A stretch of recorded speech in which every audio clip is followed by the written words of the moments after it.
फेरि रेकर्डिङ भएको छ भनेर त्यो बिचमा छोडेर हिँड्ने चाहिँ होइन है। त्यस्तो गरेको अब मैले टाइम पनि हेर्छु।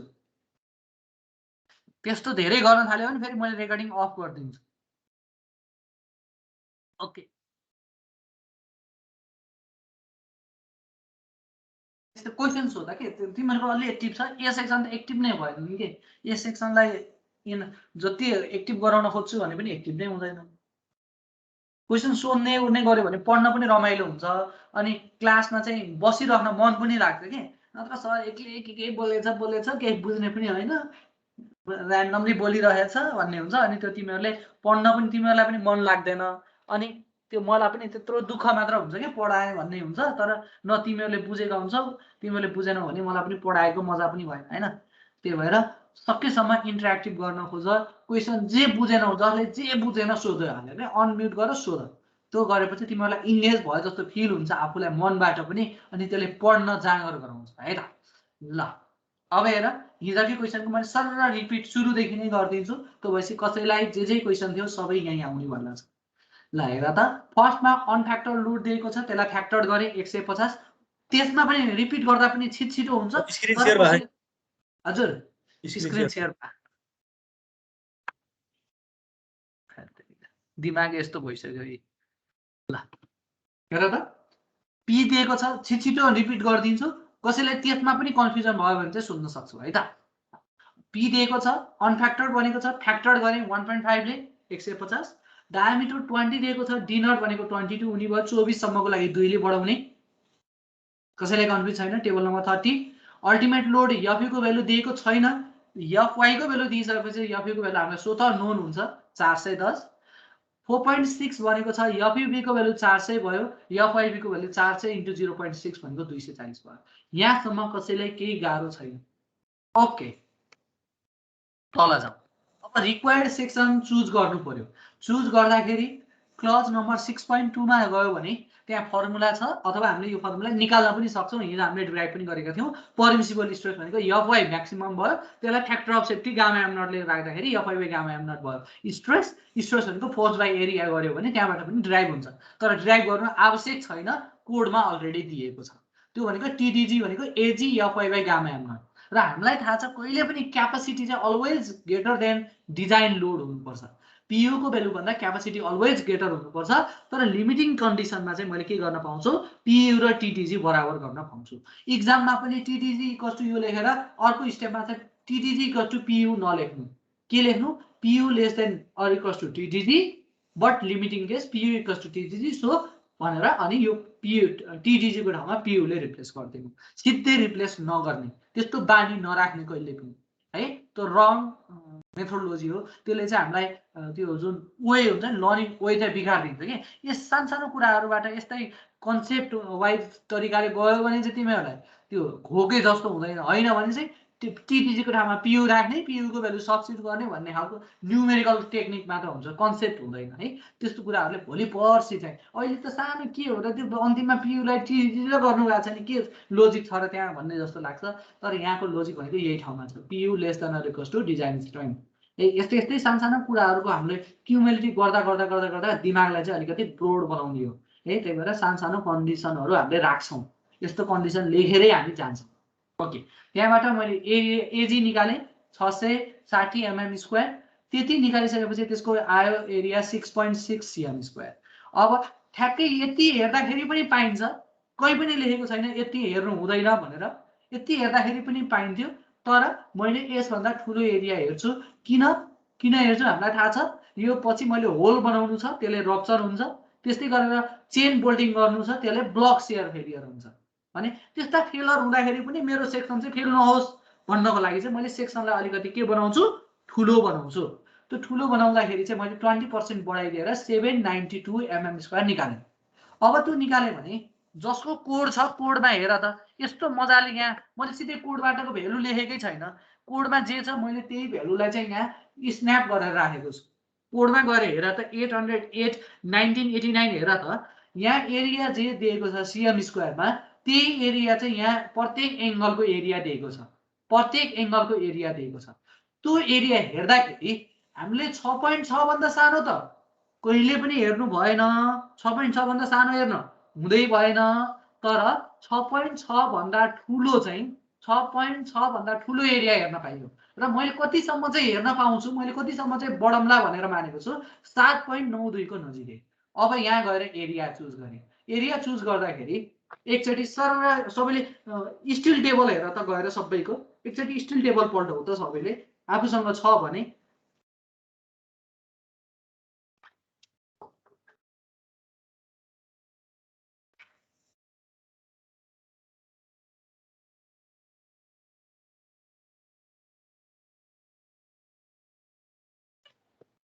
सबैले स्टिल टेबल पल्टाउ त लागेर त अब त्यहाँ हेर त कति कति दिएको छ 20 20 3 त्यसको एरिया त हेर्नै परेन त्यो 6.6 भन्दा सानो एरिया त हेर्नै परेन त्यो त सियोर फेल हो भने 7 पोइन्ट कति छ के अरे 5.27 पनि फेल भयो 6.26 पनि फेल भइहाल्यो अब 8.18 छ एउटा अप्सन यो लिएर जान पनि पाइन्छ तर यो 20% भन्दा नै यो त 30% तिर रहेछ यो त धेरै ठुलो रहेछ त्यही भएर मैले होइन ठिक छ यतातिर अहिले नआत्तिम भनेर मैले यो लिन थालिनँ 10 त लिने कुरै भएन झन् ठुलो भयो तल गएँ त्यसभन्दा तल गएँ त्यसभन्दा तल जाँदाखेरि कति एमएम को सम्म भन्दा ठुलो अब जाँदै जान्न म 8 एमएम भन्दा ठुलो 55 को 8 त ठुलो छ भने 60 को 8 ठुलो हुन्छ कि सानो हुन्छ भनेर हेर्नै पर्दैन 60 को 8 हेर्ने नै होइन अब 60 को 6 तिर जाने है त्यो दिमागमा त्यसरी राख्दा पनि हुन्छ 60 को त अलरेडी विड्थ पनि ठुलो थिकनेस पनि ठुलो भएपछि झन् एरिया बढ्नेवाला छ त्यही भएर 60 मा गएँ 6.84 अब तिमीहरूले मलाई क्वेसन सोध्छौ सर मैले यो 6.84 भनेको 6.6 भन्दा ठुलो थियो त्यो चाहिँ ट्रायल गर्न मिल्छ कि मिल्दैन मिल्छ तर यसरी हामीले प्रत्येकलाई ट्रायल गर्न थाल्यो भने इक्जाममा फेल भइन्छ किन फेल भइन्छ एउटा न्युमेरिकलमा 3टा ट्रायल गर्नु पर्यो भने 3चोटि न्युमेरिकल गर्नु पर्यो एउटै न्युमेरिकललाई यो 3चोटि गर्यो भनेर मैले 3चोटि मार्क्स दिन त मिल्दैन नम्बर त एकैचोटि दिने हो त्यो कारणले गर्दाखेरि हामीले रियल लाइफमा डिजाइन गर्दाखेरि चाहिँ सबैभन्दा सानो सेक्सनबाट ट्रायल गर्न पाउँछौँ तर इन इक्जाममा त हामीले टाइममा भ्याउनु पनि छ त्यो भएर फर्स्ट ट्रायल चाहिँ त्यही भ्यालु जति छ त्यही भ्यालुबाट ट्रायल गर्न मिल्दैन हामीले गर्दैन त्यही भएर 6.84 मलाई अहिलेको लागि बाइकआउट भयो मैले कन्सिडर गरिनँ त्यसभन्दा तलतिर गएँ 65 छ त्यसको भ्यालु छ 7.44 मजाले ट्रायल गर्न मिल्छ तिमीहरूले यो ट्रायल गर्न मिल्छ फेरि कसैलाई दिमागमा लाग्ला सर 7.92 निकाल्नु भएको चाहिँ के गर्नलाई हो त उसो भए भनेर तिमीहरूलाई लाग्ला 7.92 निकालेको भनेको 20% चाहिँ कति हुँदो रहेछ भन्ने मलाई गेस गर्नलाई हो अरू केही पनि होइन मैले 20% नै बढाउनु छ भन्ने पनि कहीँ लेखेको छैन त्यो मैले मात्र मानेको हो मलाई चाहिँ के लाग्यो मैले धेरैवटा न्युमेरिकल गरेँ मलाई चाहिँ के लाग्यो 20% बढाउँदाखेरि ठिक हुन्छ कसैलाई लाग्ला 15% बढाउँदाखेरि ठिक्क पुग्छ त्यो हो भने 15% बढाउन पनि पाइन्छ कोही लेखेको छैन 20% बढाउनुपर्छ 15% बढाउनुपर्छ त्यही भएर 7.44 एरिया भएको 65 पनि फर्स्ट ट्रायल गर्न मिल्छ तर पनि मलाई कता कता मेरो मनले के भन्यो 20% बढाउँदाखेरि पास हुन्छ भन्ने भयो भने मलाई त्यो एरिया नपुगिकन मलाई चित्तै बुझेन त्यही भएर मैले त्यो ट्रायल एरिया पनि छोडिदिएँ र त्यसभन्दा तलको 76 मा गएँ जुन चाहिँ मैले ट्रायल गर्ने एरियाको नजिक छ त्यही भएर त्यो सेक्सन लिएर हिँडेँ फेरि पनि एकचोटि रिपिट गर्छु 65 लिएर ट्रायल गर्दाखेरि पनि हुन्छ यही न्युमेरिकललाई तिमीहरूले घरमा 65 लिएर गर्दै जाऊ त्यसको भ्यालु कति आउँछ एकचोटि निकालेर हेर्दाखेरि पनि हुन्छ केही कन्फ्युजन छ शिशिर बुझियो एरिया सिलेक्सन अनि सर त्यहाँ त 8 छ नि त हाम्रो 7.92 भन्दा त माथि जान पाइएन भनेर कहाँ लेखेको छ छैन त्यसको नजिकको बेलामा ठुलो गए पनि हुन्छ डिजाइनर म हो के तिमीले त्यसरी सोच्ने हो तिमी 7.92 नै तिमीले 12 लिएर डिजाइन गरे पनि हुन्छ तर 12 लियो भने के हुन्छ अनइकोनोमिकल हुन्छ त्यो फिक्स नै हो 6 चाहिएकोमा 12 राखेको त डबल क्यापेसिटी भयो नि त हो कि हैन हो सर हो त्यो भयो भने ओभरसेट हुन्छ त्यही भएर हामी त्यत्कोसम्म चाहिँ पुग्दैनौँ तर अलिकति भ्यालुमा तलमाथि जाने भनेको अलिक बढी आयो भने के गरौँला फेरि रिपिट गरौँला फर्स्ट ट्रायलमै मिल्छ भन्ने भए त मैले कोडै बनाएर बस्थेँ नि कोडमै के भनिदिन्थेँ सधैँभरिलाई 20% बढाएको एरिया हेर्नुपर्छ भनेर कोडमा क्लजमै लेखिदिन्थेँ त तर क्लजमा लेखेको छ यो छैन किन सधैँभरि 20% ले मिल्छ भन्ने छैन अब कुरा बुझ्यौ बुझे सर बुझे अरू कसैलाई पनि एरिया सिलेक्सन गर्नेमा अब कसैलाई केही कन्फ्युजन छ छैन सर छैन। ओके ल अब यति भएपछि अब हामीले एरिया सिलेक्सन गरियो। हेर त एरिया सिलेक्सन गरियो। त्यही भएर यहाँ मैले के लेखेको छ हेर त, मैले 7.92 लाई भन्दा ग्रेटर छ भनेर भनेको छु र यहाँ छैन। मलाई 7.92 भनेको एउटा मैले निकालेको रफ भ्यालु हो, मलाई त्यसको केही मतलबै छैन। मैले किसित कम्पेरिजन गरेको छु रिक्वायर्ड भ्यालुसित। रिक्वायर्ड भ्यालु भनेको 6.6 हो है, यहाँ लेखेको पनि छ। ओके अब त्यति गरिसकेपछि अब यसलाई कनेक्सन गर्नु पर्यो। कनेक्सन गर्दाखेरि ल अब घिमिरे कनेक्सन गर्दाखेरि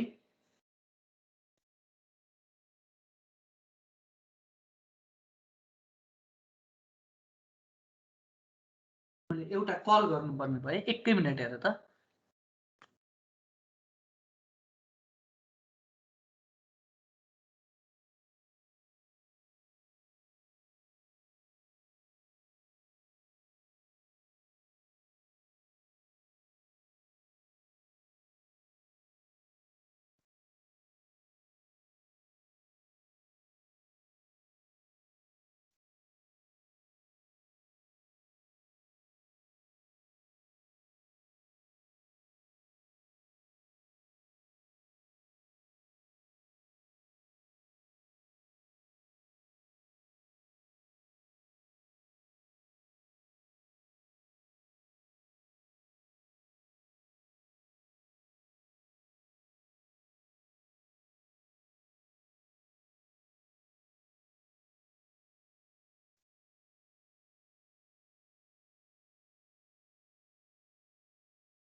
ओके ल ल हेर है। अब नम्बर अफ सेयर प्लेनको बारेमा यहाँ हेर त। दुईटा एउटा मेन गसेट प्लेट छ। केही चिजलाई चाहिँ कसैसँग जोड्नु छ भने त्यो जोड्नको लागि चाहिँ एउटा मिडियम चाहिन्छ। मिडियमको काम चाहिँ गसेट प्लेटले गर्छ है। अब फेरि पनि अझै गसेट प्लेट भनेको के हो भन्ने चाहिँ घिमिरेले अझै बुझेन भने मैले फेरि एकचोटि घिमिरेलाई बुझाउनको लागि मैले गसेट प्लेट भनेको कहाँ कसरी राखिन्छ भन्ने कुरा बुझाउनलाई एउटा मैले ट्रस बनाएँ। अब ट्रसमा यसरी मैले सबै जोइन्टले एकै ठाउँ देखाएँ भने यसरी जोइन गर्न मिल्छ। ठुलो ट्रसमा घरको ट्रस छोडिदियो, त्यो घरमा चाहिँ पाइप युज गरेका हुन्छ। पाइपलाई चाहिँ हामीले कट गर्दाखेरि ट्याम्बरिङ गरेर के अरे त्यो थोरै सेक्सनलाई क्रस सेक्सनलाई चाहिँ मिलायो भने वेल्डिङ गर्न मिल्छ। तर ठुला आई सेक्सन च्यानल सेक्सनहरूलाई त्यसरी जोड्न मिल्छ? वेल्डिङ वरिपरि वेल्डिङ गरेर मात्र कनेक्सन पुग्छ? पुग्दैन। त्यसको लागि कनेक्सन गर्नको लागि मैले जुन ठाउँमा मेम्बरहरू जोडेका छन् त्यहाँ चाहिँ एउटा एडिसनल बाहिरबाट एउटा प्लेट राख्छु। त्यो प्लेटमा चारतिर तीनतिर जतातरबाट मेम्बरहरू आएका छन् त्यो मेम्बरहरूलाई त्यो प्लेटमा सबैतिरका मेम्बरलाई कनेक्सन गर्ने भने त्यो कनेक्सन गर्नलाई जुन मेम्बर आउँछ त्यो मेम्बरलाई हामीले भन्छौँ गसेट प्लेट। त्यो गसेट प्लेटमा अहिले चाहिँ मेरो यो एउटा मेम्बर छ भने यो मेम्बर मेरो मैले अहिले डिजाइन गर्दैछु भनेर सम्झ। भने यो मेम्बरलाई यो मेम्बर यो के अरे एङ्गल सेक्सन हो, यसलाई मैले गसेटमा राखेको छु भने अब यो गसेट नराखिकन हुँदैन रहन्छ। भने अब गसेट त क्वेसनले दिएकै छैन त सर, कसरी थाहा पाउनु भयो गसेट राख्ने? त्यही भएर त हामीले डिजाइन गरेको, हामी इन्जिनियर हो भने अब हामीले केही चिज पुगेको छैन भने त्यहाँ के गर्नु पर्यो? माग्नु पर्यो। यो नभइकन हुँदैन, यो राखेर डिजाइन गर्न सक्नुहुन्छ। त्यही भएर मैले मागेँ। के मागेँ? त्यहाँ चाहिँ 10 mm को प्लेट छ र 10 mm को प्लेट राख्नुपर्छ है भनेर मागे पहिला अनि माने त्यही अनुसार 10 mm को गसेट प्लेट। अब यो प्लेटमाथि अर्को एङ्गल राख्दाखेरि एउटा तल प्लेट छ, अर्को एङ्गल सेक्सन राख्यो भने कति ठाउँमा चाहिँ सर्फेसहरू फ्रिक्सनमा जान पाउँछ? कतिवटा ठाउँमा फ्रिक्सन हुन्छ भने त कति ठाउँमा फ्रिक्सन हुन्छ? एउटा यो माथिको सर्फेस र तलको सर्फेसको यो ग्यापमा यही ठाउँमा फ्रिक्सन हुने। भने सियर गराउने भनेको सियर भनेको इक्वल र अपोजिट फोर्स दुईतिर निस्किने भनेको यही ठाउँमा आउँछ, यही ठाउँमा रहेछ भने त्यो कतिवटा प्लेन भनेको एरिया, कतिवटा एरियामा त्यस्तो पर्यो, एउटा एरियामा। त्यही भएर सियर प्लेन चाहिँ कतिवटा भयो, एउटा भयो। यदि मैले तीनटा प्लेटलाई चाहिँ एउटै बोर्डले कनेक्सन गरेको भए, एउटा प्लेट, दुईटा प्लेट र यतातिर आउँछ एउटा प्लेट सबै, यसरी तीनटा प्लेटलाई मैले एउटै एंगलले कनेक्सन के अरे एउटै बोर्डले कनेक्सन गरेको भए माथिका दुईटा बीचकोमा एक ठाउँमा फ्रिक्सन आउँथ्यो, यहाँ चाहिँ स्लिप हुन्थ्यो, तलको दुईटामा पनि यो दुईटा ठाउँमा चाहिँ के हुन्थ्यो, यो ठाउँमा पनि के हुन्थ्यो, त्यहाँ दुईवटा सर्फेस चाहिँ स्लिप हुन्थ्यो अथवा रगडिन्थ्यो, फ्रिक्सन हुन्थ्यो अथवा सियर हुन्थ्यो। भने कतिवटा एरियामा सियर भयो टोटल, कतिवटा एरियामा दुईटा। यसरी हो नम्बर अफ सियर प्लेन पत्ता लगाउने। अब यो स्याङमा पर्छ कि थ्रेडमा पर्छ भन्ने कुरा चाहिँ यसको क्रस सेक्सनमा डिपेन्ड हुन्छ, यसको क्रस सेक्सन कस्तो छ त्यस अनुसार है। यदि यो माथिको 10 mm छ, तलको 10 mm छ, अर्को पनि 10 mm छ, टोटल 30 mm को प्लेट छ। तर हाम्रो बोर्डलाई हेर्यौं भने माथिबाट टपबाट 12 mm चाहिँ स्याङ छ, बाँकी तलभरि थ्रेड छ भने 12 mm माथिबाट 12 mm भनेको फर्स्टको 10 mm केमा पर्यो, स्याङमा पर्यो कि थ्रेडमा पर्यो, माथिबाट स्याङमा। त्यही भएर फर्स्टको स्याङमा पर्छ रहेछ। त्यसभन्दा तलको त जोड्दाखेरि त 10 10 20, माथिबाट 20 तल त के पर्यो, माथिबाट 20 तल त केमा पर्यो, थ्रेडमा पर्यो कि स्याङमा पर्यो, थ्रेड। थ्रेड। त्यही भएर एउटा प्लेन लाइजन थ्रेड, अर्को प्लेट लाइजन स्याङ। अब यदि यो बोल्टको भ्यालु चाहिँ कस्तो रहेछ, तिमीहरूको बाइकको जस्तो यो तल अलिकति मात्र थ्रेड रहेछ भने माथिबाट 30 mm तलसम्म नै स्याङ्क रहेछ भने त्यति बेलामा फर्स्टको 10 mm पनि स्याङ्कमै पर्यो, सेकेन्डको 20 mm तल आएको सियर हो त्यो पनि केमा पर्यो, स्याङ्कमा पर्यो। भने दुईटै सियर प्लेन केमा पर्दो रहेछ, स्याङ्कमा। त्यो चाहिँ क्वेसनले cross section of the bolt चाहिँ हामीलाई दिनु पर्दो रहेछ। यदि त्यो दिएन भने, सेक्सन अफ द बोल्ट चाहिँ हामीलाई दिएन भने हामीले त्यति बेला चाहिँ एजुम गर्ने हो। त्यही भएर यहाँ चाहिँ मैले एउटा सियर प्लेन छ, एजुम लाइज अन स्याङ भनेर मैले माने। सर मैले थ्रेड मान्छु, मान, लेख मान, क्वेसनले भनेको छैन थ्रेडमा पर्छ स्याङमा पर्छ भनेको छैन। ओके, यो पनि सबैलाई क्लियर के अरे कन्फ्युजन अब छैन। सेकेन्ड पार्ट पनि हाम्रो सकियो। अब थर्ड पार्टमा जाम। थर्ड पार्टमा चाहिँ के हो, त्यसको बेयरिङ र सेयरिङको भ्यालु निकाल्ने। अब त्यो बेयरिङ र सेयरिङको भ्यालु निकाल्नलाई सायद कसैलाई केही कन्फ्युजन अब चाहिँ छैन, would the formula get the answer. अब त्यसकोमा यो भ्यालुमा चाहिँ साथीले हानेछन्, त्यही भएर मैले कतिले क्यालकुलेटर हान्छ भन्ने पनि थियो। यहाँ यसको भ्यालु चाहिँ यो 37.14 छ भन्दा बढी आउँछ है, एकचोटि क्यालकुलेटर हान त्यसभन्दा बढी आउँछ। त्यही भएर त्यो बढी भ्यालु नै युज गर्नु है। अब रियलमा चाहिँ तर अहिलेलाई चाहिँ जस्ट एउटा न्युमेरिकल हो, त्यो भ्यालुको पछि नलाग। यति भ्यालु आएको हुन्थ्यो भने भन्ने तरिकाले गयो भने 37.146 माथिबाट आयो। अब केबी को भ्यालु तलबाट चाहिँ त्यहाँ। अब यहाँ दोस्रो कन्फ्युजन चाहिँ हामीलाई के भयो, एज डिस्टेन्समा भयो। यो एज डिस्टेन्समा बुझाउनको लागि चाहिँ पहिला मैले यहाँ तिमीहरूलाई थोरै कुरा चाहिँ क्लियर गरिदिन्छु। गज डिस्टेन्स भनेको चाहिँ b/2 + 5 mm, यो किताबमा दिनुपर्ने चिज हो कोडमा, तर दिएको छैन। त्यही भएर b/2 + 5 mm माने, यो मान्दाखेरि तलको 40 mm आयो भने बाँकी रह्यो 70 मा, माथितिर चाहिँ इन डिस्टेन्स, यो चाहिँ END इन डिस्टेन्स हो, खास एज डिस्टेन्स होइन। त्यो इन डिस्टेन्स चाहिँ कति रह्यो त माथि 30 mm रह्यो। यो त कस्तो सेक्सन, राउन्ड सेक्सन कि plate section, hot roll section कि प्लेट सेक्सन हो, यो हट रोल सेक्सन हो। I section, channel section, angle section, यिनीहरूलाई हामीले भन्छौँ हट रोल सेक्सन अथवा रोल्ड सेक्सन। रोल्ड सेक्सन छ भने एज डिस्टेन्स चाहिँ कोडले कुनै किताबले यो गरेको, मैले तलबाट चाहिँ सबैमा 1.7 टाइम्स डिनट नै गरिदिएको छु, तर कुनै किताबले यस्तो पनि गरेका हुन्छन् त्यसमा पनि नजिक्युन भनेर मैले यो किताबमा यो कुरा राखेको थिएँ र हिजो अलिकति भनेको पनि थिएँ, फेरि पनि कन्फ्युजन गराए, फेरि मैले रिपिट गर्दैछु। कतिसम्म गर्न पाइन्छ, 1.5 टाइम्स डिनटसम्म राख्न पाइन्छ। त्यो राख्दाखेरि 1.5 × डिनट भनेको 22, गर्दाखेरि कति आउँछ 32.5 mm आउँछ। हुन त यो 32.5 भन्दा थोरै राख्नै नपाइने हो, तर 30 र 32 बराबर भएको हुनाले कुनै कुनै किताबमा 30 mm पनि एज डिस्टेन्स र इन डिस्टेन्स बराबर मान्दैको पनि पाइन्छ। त्यही भएर अहिले मैले त्यही कन्सिडरेसन, त्यही तिमीहरू किताबको जस्तो कन्सिडरेसन गर्नलाई मैले 30 mm राखिदिएको है। होइन सर मैले 32 राख्छु अथवा 1.7 टाइम्स डी नट नै गरेर राख्छु, ओके ठिक छ, त्यो पनि मैले गलत भनेको छैन। 30 राख्नुपर्छ 30 हो सधैँभरि भनेको पनि छैन, यहाँ क्लियर हुनु पर्यो। त्यस्तै पिच डिस्टेन्स भनेको चाहिँ कति भनेको छ 2.5 टाइम्स डी, त्यही भएर मैले 50 mm राखेँ। होइन सर मैले 50 राख्दिनँ, यो त मिनिमम हो, मैले 60 राख्छु, ओके 60 नराख भनेको पनि मैले छैन, राख्न पाइन्छ है। यसमा कन्फ्युजन हुनु परेन। त्यही अनुसार अब मैले केबी को भ्यालु निकालेँ, केबी को भ्यालु निकालेपछि भिडिपिबीबाट चाहिँ के अरे बेरिङको भ्यालु निकालेँ, दुईटाको भ्यालु कम्पेरिजन गरेर बोल्ट भ्यालु निकालेँ। अब कसैलाई केही क्वेसन छ? के क्वेसन छ भने क्वेसन सुन्नु यहाँसम्मको लागि।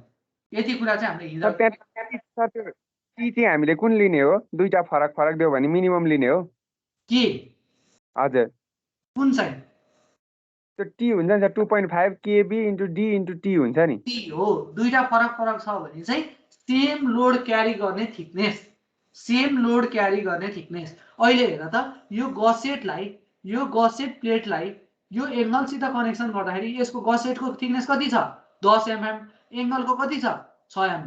यो 6 mm ले ट्रान्सफर गर्ने लोड नै यही गसेटले पनि लिने हो कि होइन? हो हो। अनि अब पहिले कुन फेलर हुन्छ? सानो सानो वाला त्यो 6 वाला। किन सानो फेल हुन्छ? त्यसलाई त अब त्यो सानोले लिने 50 छ भने 55 दिने बित्तिकै सानो त फेल भइहाल्यो अनि बल्ल ठुलो हुन्छ नि त। अझै त्यो त्यस्तो भनेर कसरी थाहा भयो तिमीलाई? सानोले चाहिँ 50 लिन्छ ठुलोले चाहिँ 55 लिन्छ भन्ने कसरी थाहा भयो? स्ट्रेस भनेको त फोर्स बाइ एरिया हो नि त सर। अनि त्यो सानोको त एरिया सानो हुन्छ नि त, अनि सानै स्ट्रेसले त्यो फेल भइहाल्छ नि। हैन सानो मान्छेसँग स्टिलको प्रोपर्टी भनेको सानो स्ट्रेसले फेल हुन्छ भन्ने हो। स्टिलको नत्र माइल्ड स्टिलको ग्राफ बढ्ने तिमीहरूले, त्यो भए तिमीहरूले के बढ्नु पर्ने 6 mm प्लेटको ग्राफ, 7 mm प्लेटको ग्राफ, त्यस्तो हुन्थ्यो र स्ट्रेस हुँदैन सर त्यस्तो त। हो, त्यो भएपछि किन सानो एरिया हुन्छ, सानो स्ट्रेस आउँछ, सानो स्ट्रेसमा फेल हुन्छ भन्न पाइएन।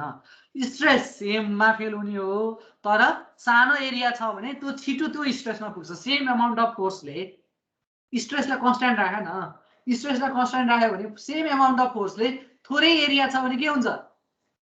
छिटो फेल हुन्छ। स्ट्रेस त छिटो पुग्छ नि होइन त्यो म्याक्सिमम स्ट्रेसमा।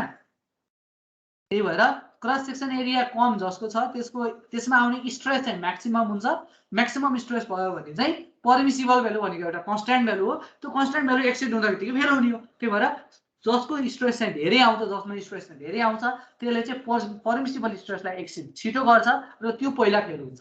त्यही भएर हामीले सानो थिकनेस कन्सिडर गरेको। अब केही कन्फ्युजन? सर यो पिच डिस्टेन्स भनेको होलको सेन्टर बिचको डिस्टेन्स हैन? हो हो हो, एउटा बोल्ट अर्को बोल्टको सेन्टरसम्मको डिस्टेन्स। अनि यहाँनिर त अब 4 वटा बोल्ट आएको छ, 5 वटा बोल्ट भनेपछि 5 वटा होल भनेपछि यो 50 mm ले कसरी भयो भन्ने कुरा आयो कि सर? 70 mm को छ त्यो। ए साथी 70 mm यतातिर हो, मैले 5 वटा बोल्ट राख्ने त हो लङ्गिट्युडनली हो नि त। ए हजुर हजुर हो, बुझ्यौ? यसरी राख्ने हो नि त मैले 5 वटा बोल्ट। भयो बुझ्यौ?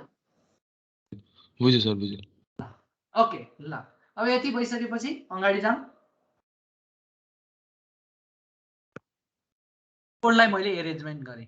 हिजो हामीले यो एरेन्जमेन्टसम्म चाहिँ हेरेका थियौँ र सियर ल्याग इफेक्ट भनेको के हो र नेट एरिया र ग्रस के अरे कनेक्टेड एरिया र नेट एरिया र ग्रस एरिया भनेको के हो भन्नेसम्म गएका थियौँ।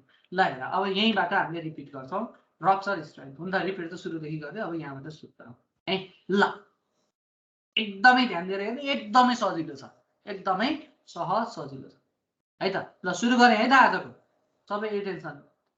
ल अब हेर त, यदि अब हामीले डिजाइन गरेर भए अब चेक गर्नु पर्यो। चेक गर्ने भनेको एउटा रप्चरमा फेलर हुन्छ, अर्को ब्लक सेयर फेलरमा हुन्छ, अर्को सिलिन्डरमा फेलर हुन्छ। तीनटा चेक गर्ने हो, जे फेल हुन पोसिबल छ त्यही तीनवटा चेक गर्ने हो।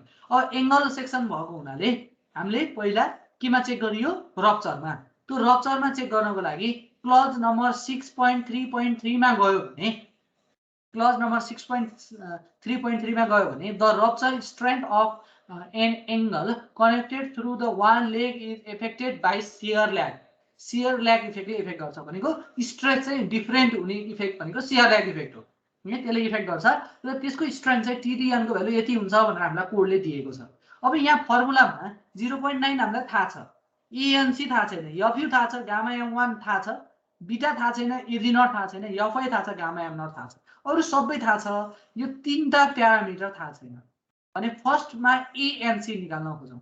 ANC भनेको के हो लेखेर है, पहिला मैले नै बुझाउँछु अनि यहाँ लेखेको पनि छ तिमीहरूले घरमा पढ्नलाई सजिलो होला भनेर।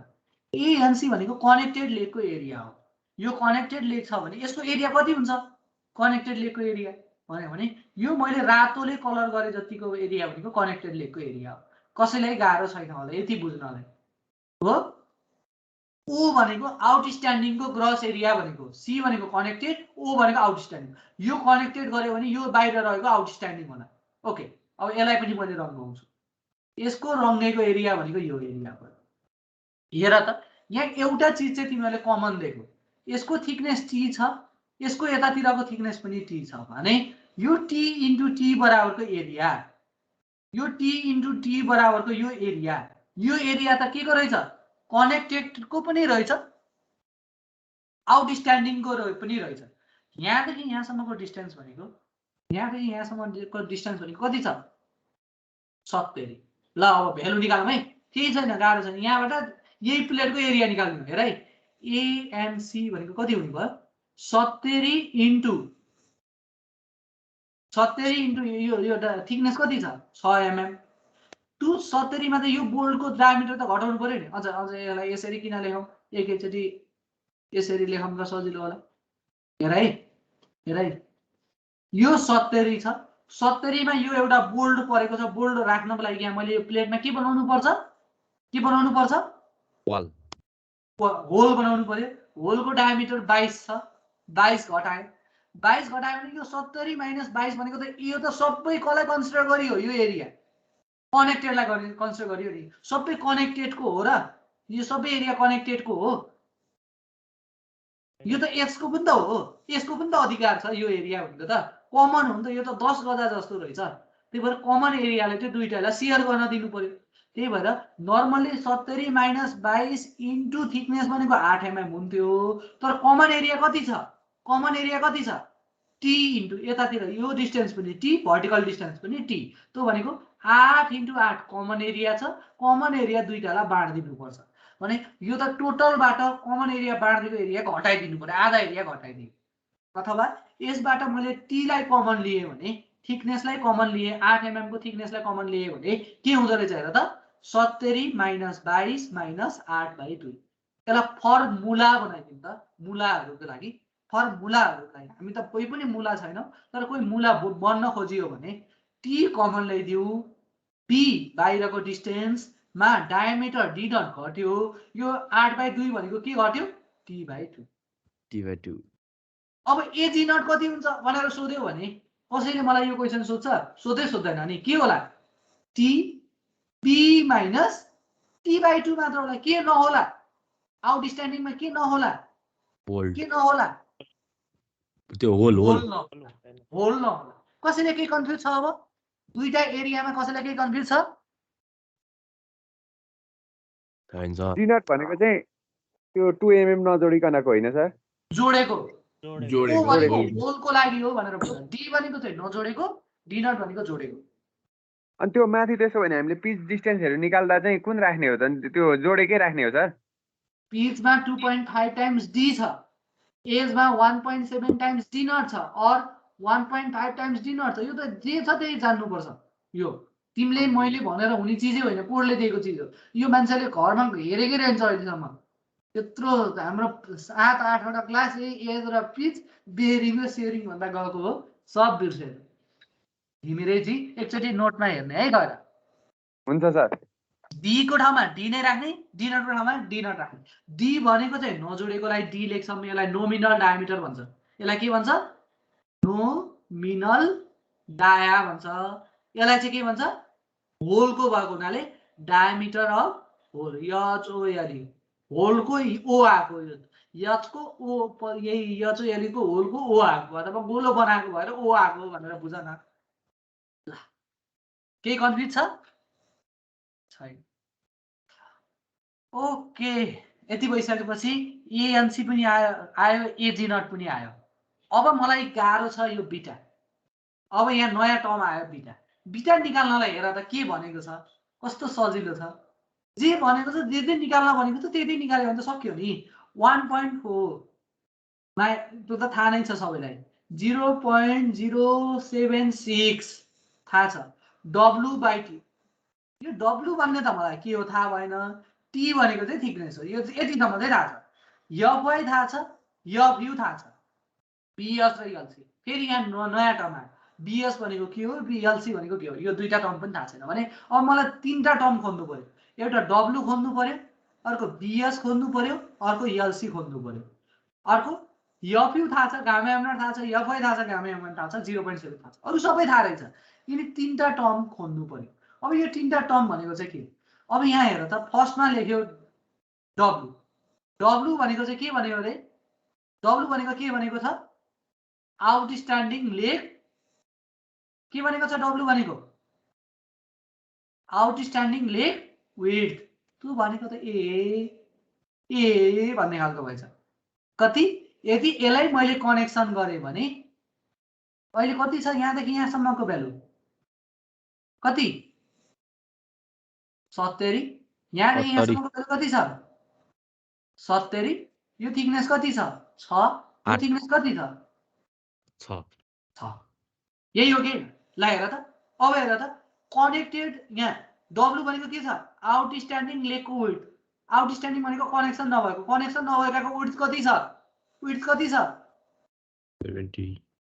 कति? 70। ए कति सजिलो रहेछ। फर्स्टको त सिधिहाल्यो। अब BS को लागि के भनेको छ? Shear lag width H to nine figure 6। ए त्यहाँ त फिगर बनाएर दिएको रहेछ, त्यो पनि टाउको दुखाइ छैन मलाई, फिगरै छ, फिगरमा जे भनेको त त्यही। अब LC मा जाम है। LC भनेको के भनेको छ? Length of the in connection को length, that is the distance between the outermost भनेको, आउटर मोस्ट भनेको के? सबैभन्दा बाहिरको bolt in the in joint. ए के पनि रहन्छ, along the direction of load, along the direction of वेल्डको अहिले मैले हेरेको छैन, यहाँ वेल्डको लागि पनि कुरा गरेको छ, length of the weld along the direction of load. ए त्यो भनेको त दुईटा आउटर मोस्ट भनेको त कहाँदेखि कहाँसम्म पर्यो? यो बोल्टदेखि कहाँसम्म? यो बोल्टसम्म। यी नै हैन र दुईटा आउटरदेखि आउटर भनेका हो कि हैन? फिगर हेर त, आउटर मोस्ट बोल्ट भनेको 2 नम्बरदेखि 6 नम्बरसम्मको डिस्टेन्स भनेकै के रहेछ? LC रहेछ। त्यो भनेको कति हुन्छ हेर त फिगरमा, यहाँदेखि यहाँसम्मको यो डिस्टेन्स भनेको कति छ हेर त फिगरमा? 50 50 50 50। 1 2 3 4 चारवटा 50 पर्यो कि परेन? पर्यो। त्यो भनेको त कति रहेछ? 200। त्यो भनेको त कति रहेछ? 200। कसैलाई डाउट केही छ? एकचोटि सबैले ध्यान दिएर हेर। यति निकाल्यो भने त put the value get the answer, केही गाह्रो छैन। तिमीहरूले बुझ्नुपर्ने यति एउटा बिटा निकालेको मात्र हो। माथिको त त्यो कनेक्टेड लेग र आउटस्ट्यान्डिङको एरियामा केही फरक छैन। र कुनै कुनै किताबले फेरि सुन, अब फेरि मैले किन तिमीहरूले पढ्दाखेरि कन्फ्युजन हुन्छ भनेर मैले धेरै एडिसनल कुराहरू बढी गर्ने चाहिँ त्यही भएर। तिमीहरूले धेरैवटा किताब पढ्दैनौ, अनि एउटा किताब पढ्छौ, अनि एउटा किताबमा जे गरेको छ त्यही ठिक हो भन्छौ, अनि फेरि सरहरूले पढाएकोमै शङ्का गरिदिन्छौ। कुनै कुनै किताबले चाहिँ के गरेको हुन्छ हेर त, यदि यो कनेक्टेड लेग हो भने, यो कनेक्टेड लेग हो भने यहाँदेखि यहाँसम्मको एरिया चाहिँ 70 छ भने कुनै कुनै किताबले ANC निकाल्दाखेरि कति गरेको छ? 70 minus D nought into T मात्र गरेको छ, T/2 नगरेको छ। भनेको अर्थ यो सबै एरिया चाहिँ कसलाई लियो? कनेक्टेडलाई लियो। भने AG नट गर्दाखेरि चाहिँ कति गरेको छ? 70 माइनस 70 त यहाँदेखि यहाँसम्मको हो नि 70। अब यो त तल आइसक्यो भनेपछि माथि कति रह्यो? -T हो। यो पनि कति किताबले गरेको छ, तर यो गरे भन्दा यो कमन एरिया हो, यो गरे भन्दा यो अघि हामीले गरेको चाहिँ राम्रो हो। कुनै कुनै किताबले यो पनि गरेको छ, यो किताब गरेको ए तैँले यो गरेको ठिक छ, मैले यस्तो गर्नु छैन, मैले दुईटा झगडा गराएर केही गर्नु छैन, कमन एरिया हो, दुईटालाई बाँडिदिन्छु झगडा हुँदैन आनन्द हुन्छ भनेर बुझ्ने है त। त्यही भएर मैले यो कुराहरू गरेको छु। अब हेरौँ बिएसको भेल्यु। बिएसको भेल्यु के रहेछ? डब्लु आयो, एलसी आयो, अरू त केही पनि छैन। बिएसको भेल्यु हेर्नको लागि हेर त, म तलतिरको फिगर गएँ, बोर्डमै छ, त्यसको ठ्याक्कै साइडमा गयो भने यो 6.3.3 को अर्को पेजमा गयो भने ठ्याक्क यो अर्को फिगर छ। यो फिगर मैले यहाँ लगेर राखिदिएको छु, हेर त, यहाँ लगेर राखिदिएको छु, हेर त के भनेको छ? डब्लु भनेको आउटस्ट्यान्डिङ लेगको वेट यहाँ दिएको पनि रहेछ भने यो वेल्डिङ हुँदाखेरिको लागि रहेछ, यो चाहिँ के हुँदाखेरिको लागि? बोल्टिङ हुँदाखेरिको लागि। बोल्टिङ हुँदाको लागि यहाँ बिएस भनेको कति लेखेको छ हेर त, सानो अक्षरले कति लेखेको छ? यहाँदेखि यहाँसम्मको डिस्टेन्स डब्लु, यहाँदेखि यहाँसम्मको डिस्टेन्स डब्लुआई माइनस टी। त्यो भनेको त हाकिमहरू एकचोटि हेर त यहाँसम्मको कनेक्सनको डिस्टेन्स रहेछ, यहाँदेखि यहाँसम्मको कनेक्सनको डिस्टेन्स यति रहेछ।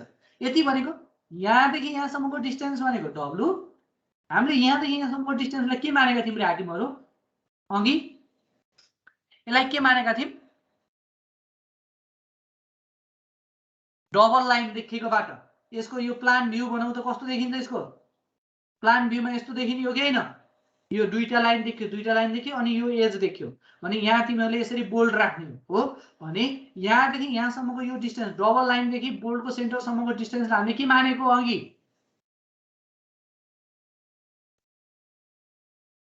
के?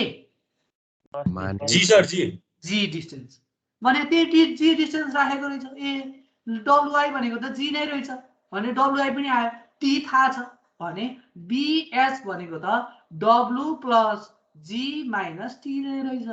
कति सजिलो। अथवा जी को ठाउँमा अहिले यसले चाहिँ के मानेको छ? त्यसलाई नाम डब्लुआई मानेको छ। अब हेर त, दिमागमा राख्नु पर्यो, दिमागमा के रहेछ?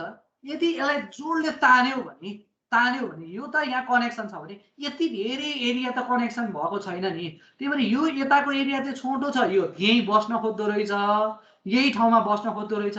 यो एरिया चाहिँ धेरै जोडले तान्यो भने के हुन खोज्छ? यो धेरै जोडले तान्यो भने यो चाहिँ उक्केर के हुन खोज्छ? यसरी बाँधिन खोज्छ कि खोज्दैन?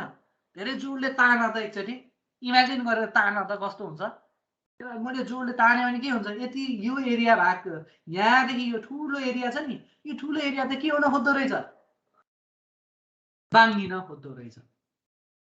यही हो सियर ल्यान्ड भनेको। सर्टेन पर्सेन्ट चाहिँ एल्ड हुने र सर्टेन पर्सेन्ट चाहिँ रप्चर हुने कम्बाइन्ड इफेक्ट भनेको चाहिँ सियर ल्यान्ड इफेक्ट है। अब वेल्डिङ हुँदाखेरि के हुन्छ हेर त? वेल्डिङ हुँदाखेरि मैले यहाँ पनि वेल्डिङ गर्छु, यहाँ पनि वेल्डिङ गर्छु भने अब यति पार्ट, यो तलको यति पार्टलाई त यसले त फिक्स्ड गरिदियो कि गर्दैन? यति पोर्सन त अब फिक्स भयो कि भएन? भने बाँधिने पोर्सन भनेको कति मात्र भयो? डब्लु माइनस डब्लु मात्र। त्यही भएर सेकेन्ड केसमा हेर त के भनेको छ? बिएस भनेको यदि वेल्डिङ गर्छौ भने चाहिँ त्यति बेला डब्लु सित मात्र इक्वल हुन्छ, तर बोल्टिङ गर्दाखेरि W plus G minus T. अब फेरि यति डब्लु प्लस जी मात्र किन नगरेको भन्ने लाग्ला। यो त डब्लु प्लस जी गर्दाखेरि त यो एरिया त कमन दुईचोटि भयो नि त। त्यही दुईचोटि नहुनको लागि एकचोटि मात्र कन्सिडर गर्नको लागि दुईचोटि कन्सिडर गरेकोमा एकचोटिको चाहिँ घटाएको हो, त्यही भएर माइनस टी भएको। तिमीहरूले पछि इस्टिमेसन कस्टिङमा सेन्टर लाइन मेथड भन्छौ, त्यो लेन्थ भनेको डबल चोटि कन्सिडर हुन्छ। यो लेन्थ भनेको यतातिर पनि पर्यो, यतातिर पनि पर्यो, दुईचोटि परेको हुनाले एकचोटि परेको लेन्थ चाहिँ घटाएको हो, त्यही भएर W plus G minus T गरे। ओके, यति भएपछि सक्यो सर। अब हामीले बुझ्यौँ, त्यो त भ्यालु राखेको त हामीलाई आफै पनि आउँछ भन्छौ, तर पनि मैले एकचोटि यही गरेको देखाउँछु सर। के भएको छ? हजुर सर, त्यहाँ W plus G minus T by two चाहिँ गर्न मिल्दैन? टी बाई टू गर्न मिल्दैन। किन मिल्दैन? हेर त, यो लेन्थ त दुईचोटि कन्सिडर गरे नि त। यहाँदेखि यहाँसम्ममा त यो टी त आयो हो, यति लेन्थ त। फेरि यहाँदेखि यहाँ लेन्थ लियो भने त यो लेन्थ त दुईचोटि कन्सिडर गरियो नि, तर यो लेन्थ त दुईचोटि कन्सिडर गर्ने होइन नि त, एकचोटि मात्र कन्सिडर गर्ने हो नि त। हो सर, हो सर। त्यही भएर एकचोटिको चाहिँ दुईचोटि भएकोमा एकचोटिको घटाइदिएको, त्यही भएर टी गरेको है। तर हामीले त्यो टी चाहिँ किन गरेको भनेर पत्ता लगाउनु पर्ने त होइन, कोडले जे भन्यो त्यही गर्ने हो। तर पनि बुझ्दाखेरि राम्रो होइन र? कन्सेप्ट क्लियर हुन्छ, अर्थ दियो। ओके,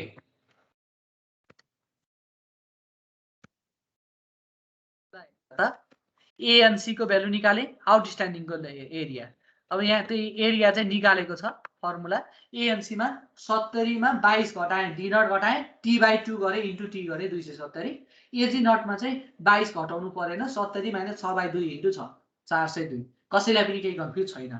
अब जाम बिटा निकाल्नलाई। अब बिटा निकालेको हेर्यो भने फर्मुला जे अघि कोडले भनेको थियो त्यही फर्मुला मैले सारेको मात्र हो। त्यही सारेको भ्यालुमा अब भ्यालु सब्स्टिट्युट गरेँ। बिटाको भ्यालु 1.4 - 0.076 डब्लु। डब्लु भनेको त आउटस्ट्यान्डिङ लेगको विड्थ रहेछ। डब्लु को भ्यालु 70। टी को ठाउँमा 6 mm थिकनेस 6 राखे। एफवाई को ठाउँमा 250 थाहा छ। एफयू को ठाउँमा 410 थाहा छ। बीएस भनेको कति रहेछ अरे यहाँदेखि यहाँसम्मको डिस्टेन्स त्यो भनेको 70 + 40 - टी 70 + 40 - टी 104 104। एलसी भनेको दुईवटा बोल्टको आउटरदेखि आउटरसम्मको डिस्टेन्स आउटरदेखि आउटर बोल्टसम्मको डिस्टेन्स त्यो भनेको 4वटा पिच परे 1 2 3 4 4 × 50 200 200 less than or equals to FU को भ्यालु कति छ 410 बाइ एफयू को मुनि राख्ने भ्यालु चाहिँ कति हुनु पर्यो 1.25। एफवाई को ठाउँमा 250 यो तलको बाइ फड्केर माथि गएको त्यही भएर 250 डिवाइडेड बाइ 1.1 1.1 माथि गएको 1.1 गामा एम नट को ठाउँमा 1.1 ग्रेटर देन 0.7। त्यो निकाल्दाखेरि अगाडिको यतिको क्याल्कुलेसन गर्दाखेरि भ्यालु आएछ 1.118 less than or equals to 1.4432 greater than कति भयो 0.7 है। अब यसमा चाहिँ अब यहाँ मैले तिमीलाई भन्नुभयो नर्मली यस्तो चाहिँ लेख्ने हैन। यहाँ यो लेख्यो भने मैले मूर्ख भन्छु। यहाँ लेख्न पाइयो यहाँ भ्यालु थाहा छैन तर यहाँ चाहिँ नलेख्नु। यो भ्यालु भन्दा यो भ्यालु सानो अर इक्वल हो भन्न पाइन्छ र पाइदैन सर। यो लेस देन नै हो। तर यो कोडले भन्न खोजेको चाहिँ के हो त सर त्यसो भए भन्दा यो भ्यालुको भ्यालु यो अगाडि भ्यालु निकालेको भ्यालु कहिले पनि यो भ्यालु भन्दा ठुलो हुन पाउँदैन र यो भ्यालु भन्दा सानो हुन पाउँदैन। यदि तिमीहरूले बिटाको भ्यालु निकाल्यो र त्यसको भ्यालु 0.6 आयो भने बिटा निकाल्दाखेरि चाहिँ राख्दाखेरि क्याल्कुलेसनमा राख्दाखेरि कति भन्दा सानो युज गर्न पाइएन 0. नट लेस देन 0.7 भनेको छ नि। त्यही भएर 0.7 नै राख्नु पर्यो। 0.7 भन्दा सानो आयो भने 0.7 राख्नु पर्यो। यो भ्यालु भन्दा चाहिँ ठुलो हुन पाउँदैन भनेको छ। त्यही भएर 1.4432 छ भने कहिले पनि बिटाको भ्यालु 1.4432 भन्दा ठुलो राख्न पाइएन।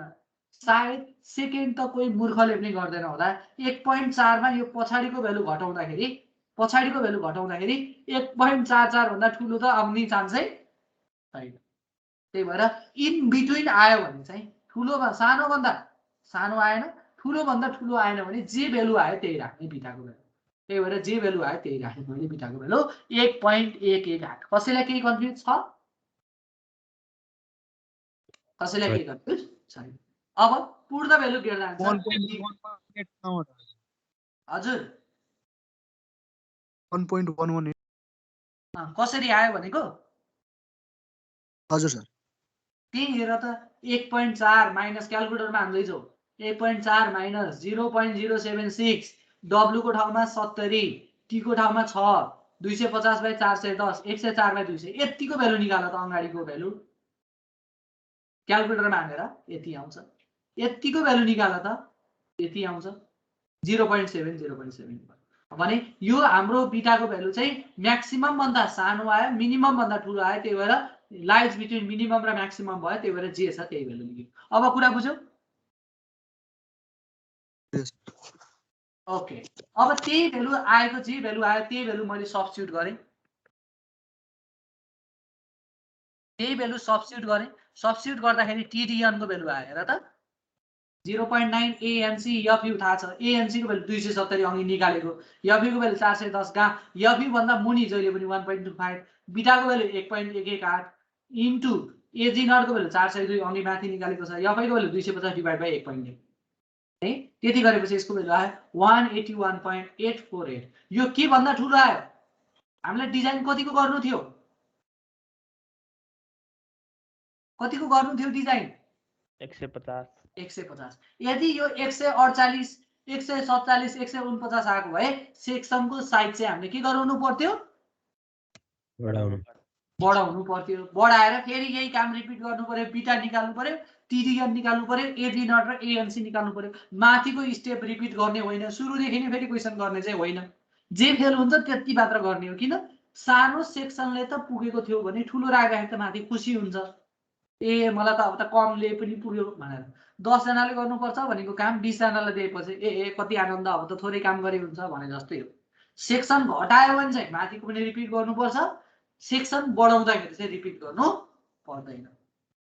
ओके ओके ल अब धेरै बढाएको भए पर मलाई यहाँ अहिले 300 आइदिएको भए पर सेक्सन घटाएर बस्नु पर्थ्यो। घटाएर बस्यो भने माथितिर पनि हेर्नुपर्ने हुनसक्छ। त्यही भएर नर्मली धेरै बढाउने होइन। अब चेक गर्नु पर्यो block share failure. Block share failure भनेको टुक्रेर जाने, सर्टेन भाग टुक्रेर जाने। अब त्यो बुझाउनको लागि यति एउटा कुरा बुझ्यौ भने तिमीहरूले टेन्सन मेम्बर जान्यौ। ल यसरी बोल्ड छन् हेर है। टुक्रेर जाँदाखेरि ब्लक सेयर फेलियर दुईटा इफेक्टले हुन्छ। केले इफेक्टले हुन्छ भनेका थियौँ हामीले हिजो? के कारणले गर्दाखेरि? सेयर र नामै के छ ब्लक सेयर। सेयर भनेको छ सेयर फोर्सले गर्दाखेरि, अर्को चाहिँ केले पनि आउँछ टेन्सनले गर्दाखेरि। Combine effect of tension and सेयरले गर्दाखेरि चाहिँ के हुन्छ, certain percent of the member अथवा certain portion of the member चाहिँ के हुन्छ, स्ट्रक्चरल मेम्बरको सर्टेन पोर्सन चाहिँ के हुन्छ, ओरिजिनल मेम्बरबाट गायब हुन्छ, छुट्टिएर जान्छ भने त्यसलाई हामीले भन्छ ब्लक। ब्लक भनेको पार्ट, एउटा पार्ट चाहिँ ओरिजिनल मेम्बरबाट टुक्रेर जान्छ भने त्यसलाई हामीले भन्छ ब्लक सेयर फेलियर है। ओरिजिनल मेम्बरबाट टुक्रेर जान्छ भने त्यसलाई भन्छ ब्लक सेयर फेलियर। एकचोटि यहाँ फिगरमा हेरौँ, यसरी टुक्रेर जाने है, यसरी टुक्रेर जाने। रियल लाइफ इक्जाम्पल हेर्यो भने यसरी टुक्रेर जाने। हेर त यो फिगरमा यो प्लेटबाट यो चुन्डेर गएको छ है, यसरी टुक्रेर जाने। यहाँ हेर्यो भने यसरी टुक्रेर गएको छ, च्याथेर गएको छ है, कम्बाइन इफेक्टले च्याथेर गएको छ है। यस्तो फेलियरलाई हामीले भन्छौँ ब्लक सेयर फेलियर। हामीले त सधैँ यस्तो देख्छ नि हैन, यस्तो बाहेक अर्को त देख्दैन नि। कस्तो यस्तो बाहेक भन्नाले? यो ब्लक सेयर फेलियर मात्र देख्छ नि हैन हामीले, अर्को जस्तो खै खासै बोल्ड बाँधिएको त बोल्ड बाँधिएको पनि हुन्छ नि। अहिले पो मैले ब्लक सेयर फेलियर भने अघिको बोल्ड बाँधिने हुन सक्छ। अर्को ल्याएर यहाँ रप्चर पनि देखाउँछु। अर्को भनेको कसरी पनि च्यात्थिन सक्छ, यसरी रप्चर पनि त हुन सक्छ, सिधै भर्टिकल लाइनमा मात्र पनि त च्यात्थिन सक्छ हो कि हैन। एउटा टुक्रै निस्किन सक्छ, यो र यो पार्टहरु हेर त, यो पार्टहरु यसरी कम्बाइन भएर यति टुक्रै निस्किन सक्थ्यो। कसरी? यो पोर्सन चाहिँ यसरी टुक्रै निस्किन पनि सक्थ्यो।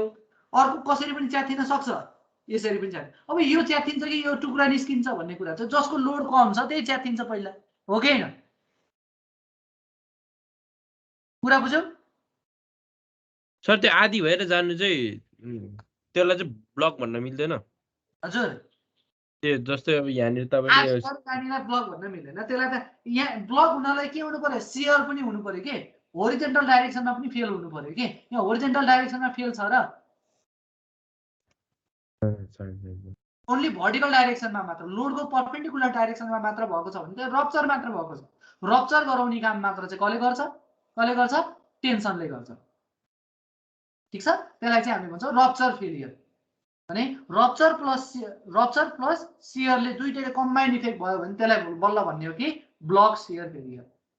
हेर त, यता रप्चर पनि भयो, भर्टिकल डाइरेक्सनमा पनि क्र्याक भयो, होरिजेन्टलमा बल्ल ब्लक भयो, यो पोर्सन अफ द ब्लक निस्केर गयो, यसलाई भन्नु पर्यो ब्लक सेयर फेलियर। कुरा बुझ्यो? अघि हामीले चेक गर्यौँ रप्चर, अघि च्यात्थिने कुरा सेयर गरियो है। अब हामीले के चेक गर्दैछौँ? ब्लकमा। ब्लकमा यो टुक्रै जाँदाखेरि रप्चरमा जानलाई कति फोर्स भयो पुग्दो रहेछ? अहिले तिम्रो एन्सर पनि आउँछ, अलिकति भिजुअलाइज गर्ने खालको एन्सर आउँछ। 181 चाहिँदो रहेछ यो रप्चरमा फेल हुनको लागि हो कि हैन? हजुर, यति भयो भने रप्चरमा फेल हुन्छ। अब ब्लक सेयर फेलियरमा कतिमा फेल हुन्छ? अब ब्लक पहिलामा ब्लकको क्यापेसिटी रप्चर भन्दा कम आयो भने त पहिला केमा फेल हुँदो रहेछ थाहा भइहाल्यो, ब्लकमा फेल हुँदो रहेछ। त्यही भएर तिमीले कमन फेलियर चाहिँ ब्लक रहेछ भने तिमीले त्यही देखेको पो हो कि रियल लाइफमा। त्यही भएर यहाँबाट त्यो निकालेर हेर्छौँ, त्यहाँबाट क्लियर हुन्छ। किन मैले अहिले भनिराख्नु परेन, ल हेर है। यहाँबाट तिमीले निकालेर हेर्न सक्छौ। तर सधैँभरि रप्चर नै हुन्छ ब्लक नै हुन्छ भन्ने थाहा हुन्थ्यो भने ब्लक गर्दै गर्दैन त्यो कि त रप्चर गर्दै गर्दैन थियो। तर त्यो चाहिँ नर्मली सधैँभरि भन्ने चाहिँ हुँदैन। कहिलेकाहीँ फेरि के हुनसक्छ रप्चर पहिला हुनसक्छ कहिलेकाहीँ ब्लक पहिला हुनसक्छ। त्यही भएर दुइटै चेक गर्नु पर्यो कि दुइटैमा हाम्रो चाहिँ फेल हुनु छैन, दुइटैको क्यापेसिटी हाम्रो लोडभन्दा बढी आउनु पर्यो। ओके ल हेर अब यसमा यो फर्मुला छ 6.4 मा गयो भने फर्मुला छ। त्यो फर्मुलामा AVGFY by √3 gamma m nought plus 0.9 ATN FU by gamma m1 भनेर फर्मुला छ और 0.9 AVN FU by √3 gamma m1 plus ATGFY by gamma m nought. अब यहाँ हेर्यो भने सबै नयाँ टर्म भनेको एउटा VG TN TG VN हेर त एउटा ATG निकाल्नु पर्ने छ, एउटा ATN निकाल्नु पर्ने छ, एउटा AVG निकाल्नु पर्ने छ, अर्को AVN निकाल्नु पर्ने छ। यति हो निकाल्नु पर्ने। अब T भनेको के होला? T भनेको कले के होला? टेन्सनले गर्दाखेरि। टेन्सनले गर्दाखेरि कतातिर फेल हुन्छ हाकिमहरु? कतातिर फेल हुन्छ टेन्सनले गर्दाखेरि? कुन डाइरेक्सनमा? हरिजन्टल परपेन्डिकुलर परपेन्डिकुलर लोडको परपेन्डिकुलर टेन्सनले गर्दाखेरि कपीको पेजलाई च्याथ त कतातिर च्याथिन्छ? होरिजन्टली तान्दाखेरि च्याथिन्छ पेज कतातिर? कतातिर च्याथिन्छ? भर्टिकली। नर्मल स्ट्रेस भनेर पढ्या हो कि हैन? लोडिङको परपेन्डिकुलरमा लाग्छ। यो भनेको भर्टिकल भनेको टेन्सन एरिया भने बाँकी रहेको एरिया शियर एरिया हो भन्न पनि सक्छौ, अथवा होरिजन्टली च्यात्ने एउटाले यता तान्ने अर्कोले उता तान्ने गरेर च्यात्थिने भनेको होरिजन्टली हो। त्यही भएर लोडको डाइरेक्सनमा च्यात्थेको एरिया भनेको चाहिँ शियर एरिया हो। अब यही एरिया निकाल्ने हेर है एकदमै सजिलो छ, एकदमै सजिलो छ। यहाँ हेर मलाई ATG भनेको कति भर्टिकलतिर कति च्याथिनु पर्यो, कति च्याथिए पुग्यो? यता च्याथिनु पर्छ यो इनतिर लेफ्टतिर च्याथिनु पर्छ। यो त टुक्रेकै छ, ठाउँ नै छैन यतातिर, यो प्लेटै डिस्कन्टिन्यू छ। त्यही भएर यतातिर च्याथिनु परेन। कता कता च्याथे पुग्यो? यो साइडतिर, यो कलर लागेको साइडतिर। त्यो कति? यो सेन्टरबाट हामीले हेर्यौं भने सेन्टरदेखि एन्डसम्मको डिस्टेन्स भने यहाँदेखि यहाँसम्मको डिस्टेन्स भनेको त जी मानेको त्यो भनेको 40 छ भने टोटल 70 छ भने माथितिरको कति रह्यो बाँकी? 30 भने कति च्याथिनु पर्यो? 30 को वेट इन्टु च्याथिन त यो पछाडिको के च्याथिने हो? थिकनेस च्याथिने हो कि हैन? 30 इन्टु छ। कसैलाई केही कन्फ्युज? सर यहाँ त 30 माइनस त्यो डायमिटर अफ होलको आधी गर्नुपर्छ होला नि सर। त्यसलाई के भन्छ? यो अहिले के लेखेका छौं? Gross total. अब नेट बन्यो भने साँच्चै हो र? होल बनाएपछि साँच्चै त्यति च्याथिने हो र भनेर सोध्यो भने त्यसलाई भन्छ ग्रस नेट। हामीले अघि 30 भनेको यति लियो, टोटल चाहिँ यति हो, तर साँच्चै कति हो भनेर सोध्यो भने कसैले साँच्चै त त्यति होइन, साँच्चै त कति घट्नु पर्ने हो? 30 मा कति घट्नु पर्ने हो? तिमीले भने जस्तै कति घट्नु पर्ने हो? d0/2 हो, त्यसलाई भन्छ ATN। त्यही भएर 30 माइनस 22/2 इन्टु 6 ATN आयो। अब AVG भनेको होरिजेन्टलतिर हेर है, होरिजेन्टलतिर कति? 30 50 50 50 50 30 प्लस 4 इन्टु 50 टोटल एरिया यति हो। यहाँदेखि यहाँसम्मको टोटल एरिया यति हो इन्टु 6। फेरि तिमीलाई चित्त बुझ्दैन सर यो होल अलरेडी छ, यो त बाटोमा त यहाँ बीचमा त बाटोमा त दुलो पारिसकेको छ, दुलो परेकोलाई चाहिँ किन गर्नु भएको? यहाँबाट त लास्टको त आधा मात्र बाटो माथि फर्किने हो भने 1 2 3 4 वटा बोल्ट त पुरै च्याथिन पर्यो। त्यही भएर 30 प्लस 4 इन्टु 50 माइनस कतिवटा घटाउनु पर्यो? एउटा दुईटा तीनटा चारवटा पुरा र लास्टको कति? लास्टको कति? आधा। त्यो भनेको 4.5 टाइम्स D0। D0 भनेको 22 इन्टु 6 AVN आयो। सर अझै एकचोटि क्लियर गरिदिनुस्, त्यसपछि तपाईले कहिले पनि रिपिट गर्नै पर्दैन भन्छौ। अनि मैले यहाँ तल गएर केर्छु फेरि। ल है एउटा इक्जाम्पल दिन्छु, यति बुझ्यो भने सक्यो। एउटा इक्जाम्पल हेरौँ, यो बुझ्यो भने टेन्सन मेम्बर सिद्धियो। त्यस्तो सजिलो।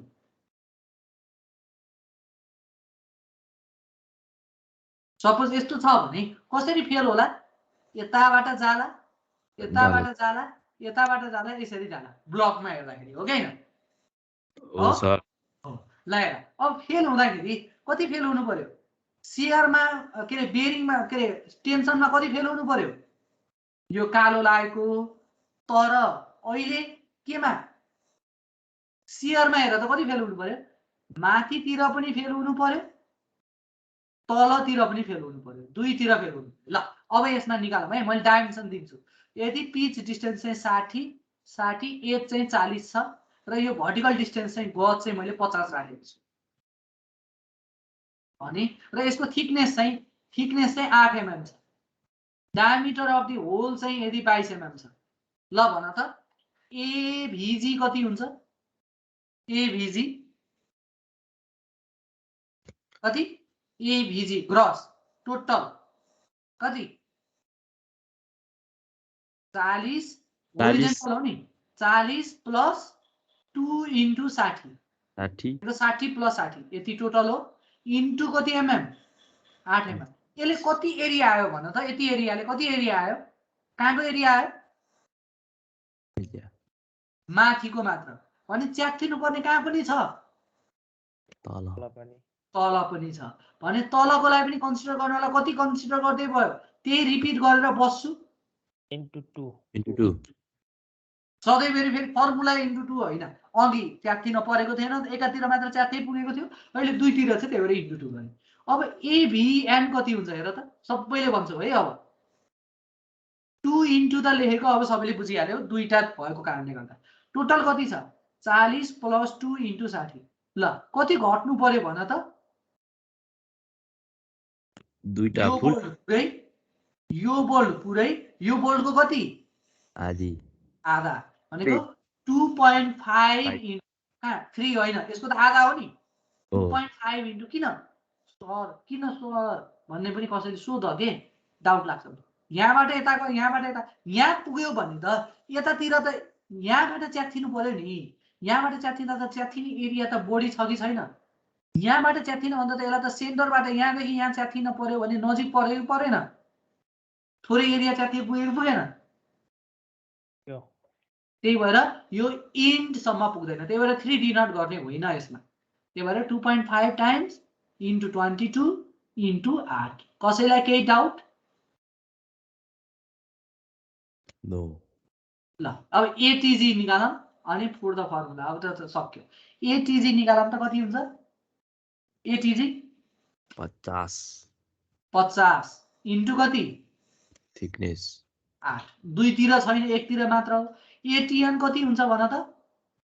50 माइनस एउटा होल भन्ने हो। यसको आधा, तलको पनि आधा गर्दा d0/2 माइनस d0/2 इन्टु 8। कसैलाई केही कन्फ्युजन अब? छैन सर? छैन। ओके ल यति भइसकेपछि माथि गएर सर भ्यालु राख्दियौँ। सबै न्युमेरिकलको लागि हामीले कुरा बुझ्यौँ।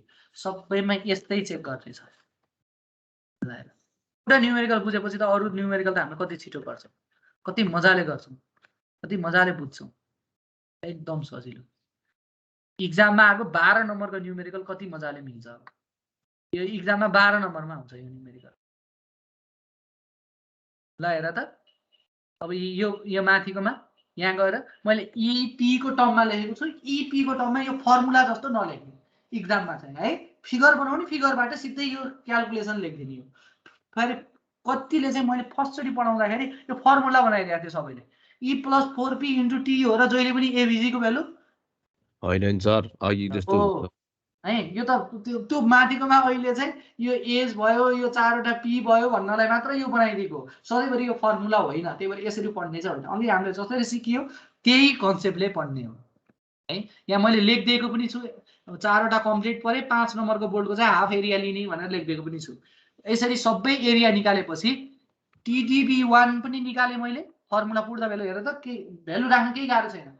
एबीजी थाहा भयो, एफआई को भ्यालु 250, त्यसको तल गामा राख्दाखेरि 1.1, एफयू को तल गामा राख्दा 1.25, एबीएन र एटीजी सबै आइहाल्यो।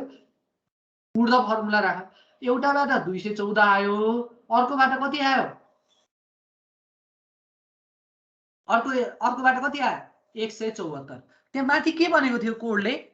टिटिबी कुनलाई लिने भनेको छ?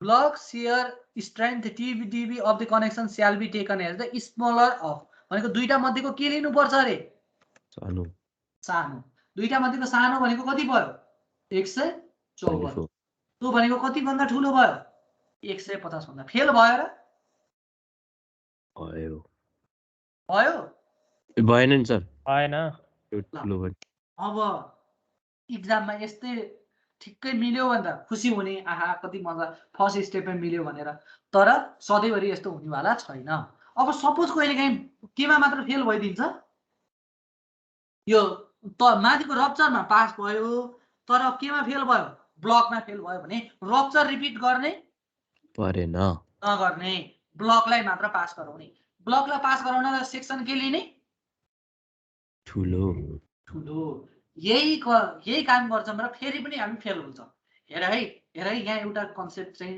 लुकेको छ ठुलो राख्दाखेरि दुई तरिकाले ठुलो लिन सक्छु हेर है मैले सेक्सनको अघिको माथिको सेक्सनमा जान्छु ठुलो लिँदाखेरि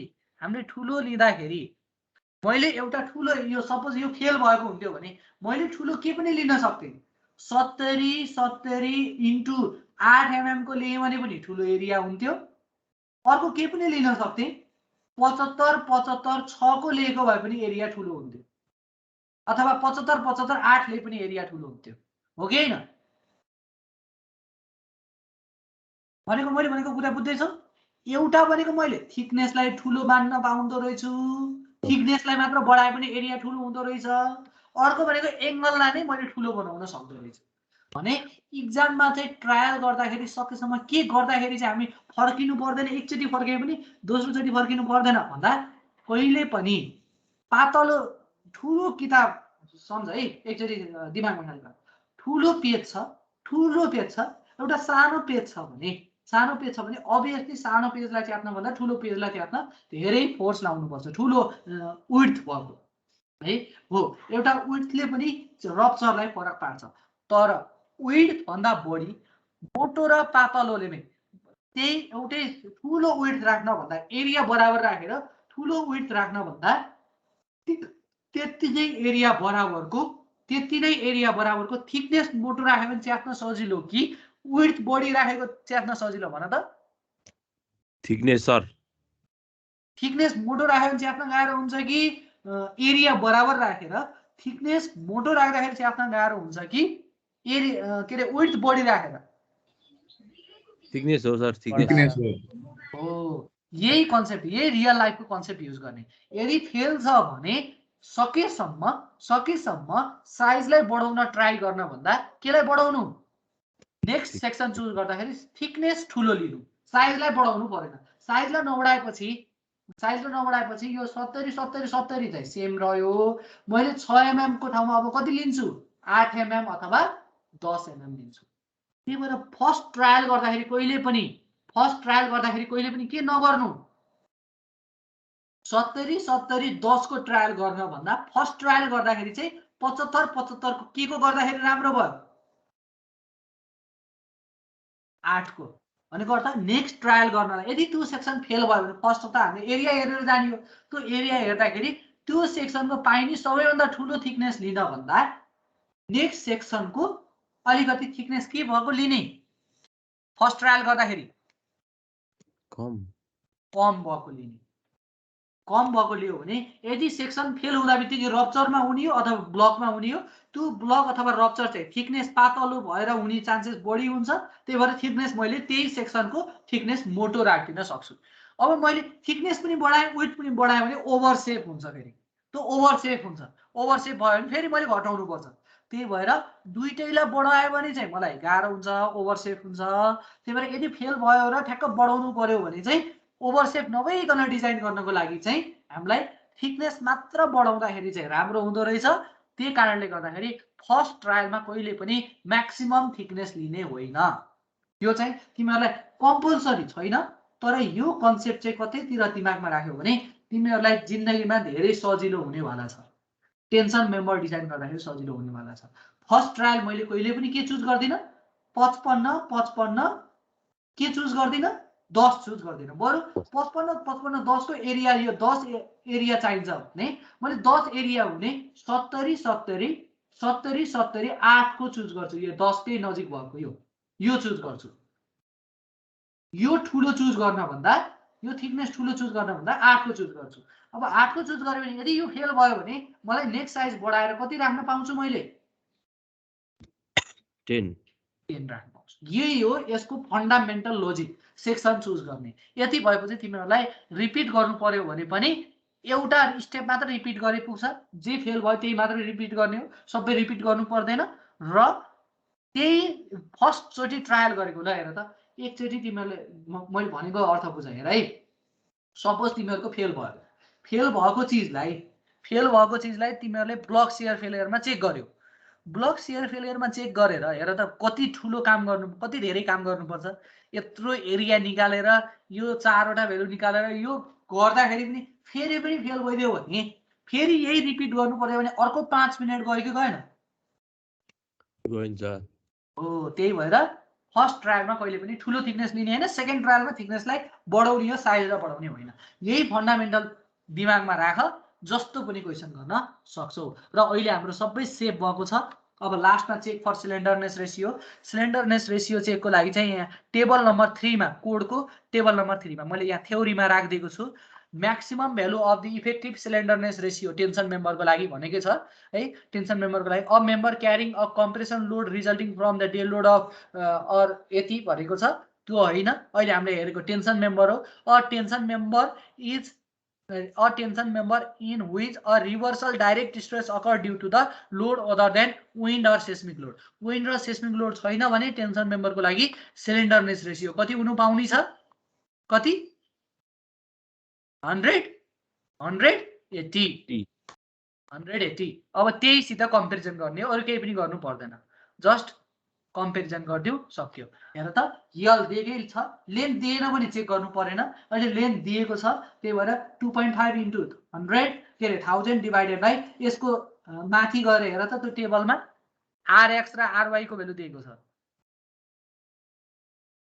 यहाँ हेर त आइएक्स आइवाई आरएक्स आरवाई आरयु आरबी भनेर यहाँ सबै दिएको छ। यहाँबाट 2.14 छ, त्यसलाई एमएम मा लेखेर जाँदा 21.2 है। यहाँबाट सिलिन्डरनेस रेशियो आयो। अब कहिले काहीँ चाहिँ के हुन सक्छ, यही मेम्बर थियो हाकिमहरु हेर है, कहिले के हुन सक्छ सबै डिजाइन त त्यही थियो। अहिलेसम्म लेन्थ कतै युज गरेका थियौँ हामीले 2.5 भन्ने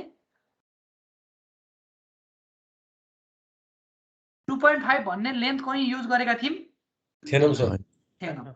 यदि यही क्वेशनमा लेन्थ चाहिँ 5 मिटर दिएको भए 2.5 को ठाउँमा 5 मिटर दिएको भए यहाँ 5 दिएको भए यही भ्यालु त डबल आउँथ्यो नि, हो कि हैन? त्यो भनेको त 232 आउँथ्यो कि आउन्न थियो? आउँथ्यो। केमा मात्र फेल भयो लास्ट टाइम गएर? सिलिन्डरनेस हो भने अब माथिको स्टेपहरु रिपिट गर्ने हो होइन। अब के चाहियो? लेन्थलाई मैले चलाउन सक्दिन, अब केलाई बढाउने हो? आर। अब आरलाई बढाउनलाई यहाँ माथि फिगरमा जाने, आर ठुलो भएको सेक्सन खोज्ने। ल हेर है, त्यति मात्र हो, अरु केही पनि गर्ने हैन, सबै रिपिट गर्ने हैन के। अब ल हेर, यो 21 ले पुगेन भने यो 21 पनि 10 त चुज गर्नु मूर्ख नै भयो। अब यो 23 ले डिभाइड गर्दा पुग्छ कि? यहाँ पो 75 सम्म छ। कोडमा हेर्यो भने कति अझै ठुलो पनि छ नि त हैन? 100 110 120 सम्मका छन्। कुरा बुझ्यौ? सर यो आर चाहिँ कहाँ छ? यहाँ लेखिदिएको छ त आर यो आर हो। तिमीले कोड हेर न, यहाँ अलि धमिलो आएको छ, यो आर हो।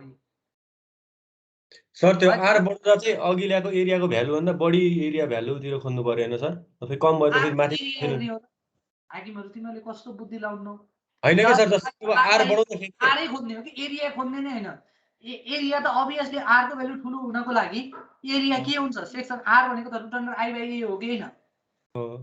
आई बढ्नको लागि क्रस सेक्सन एरिया बढ्नु पर्यो कि परेन? बरोबर।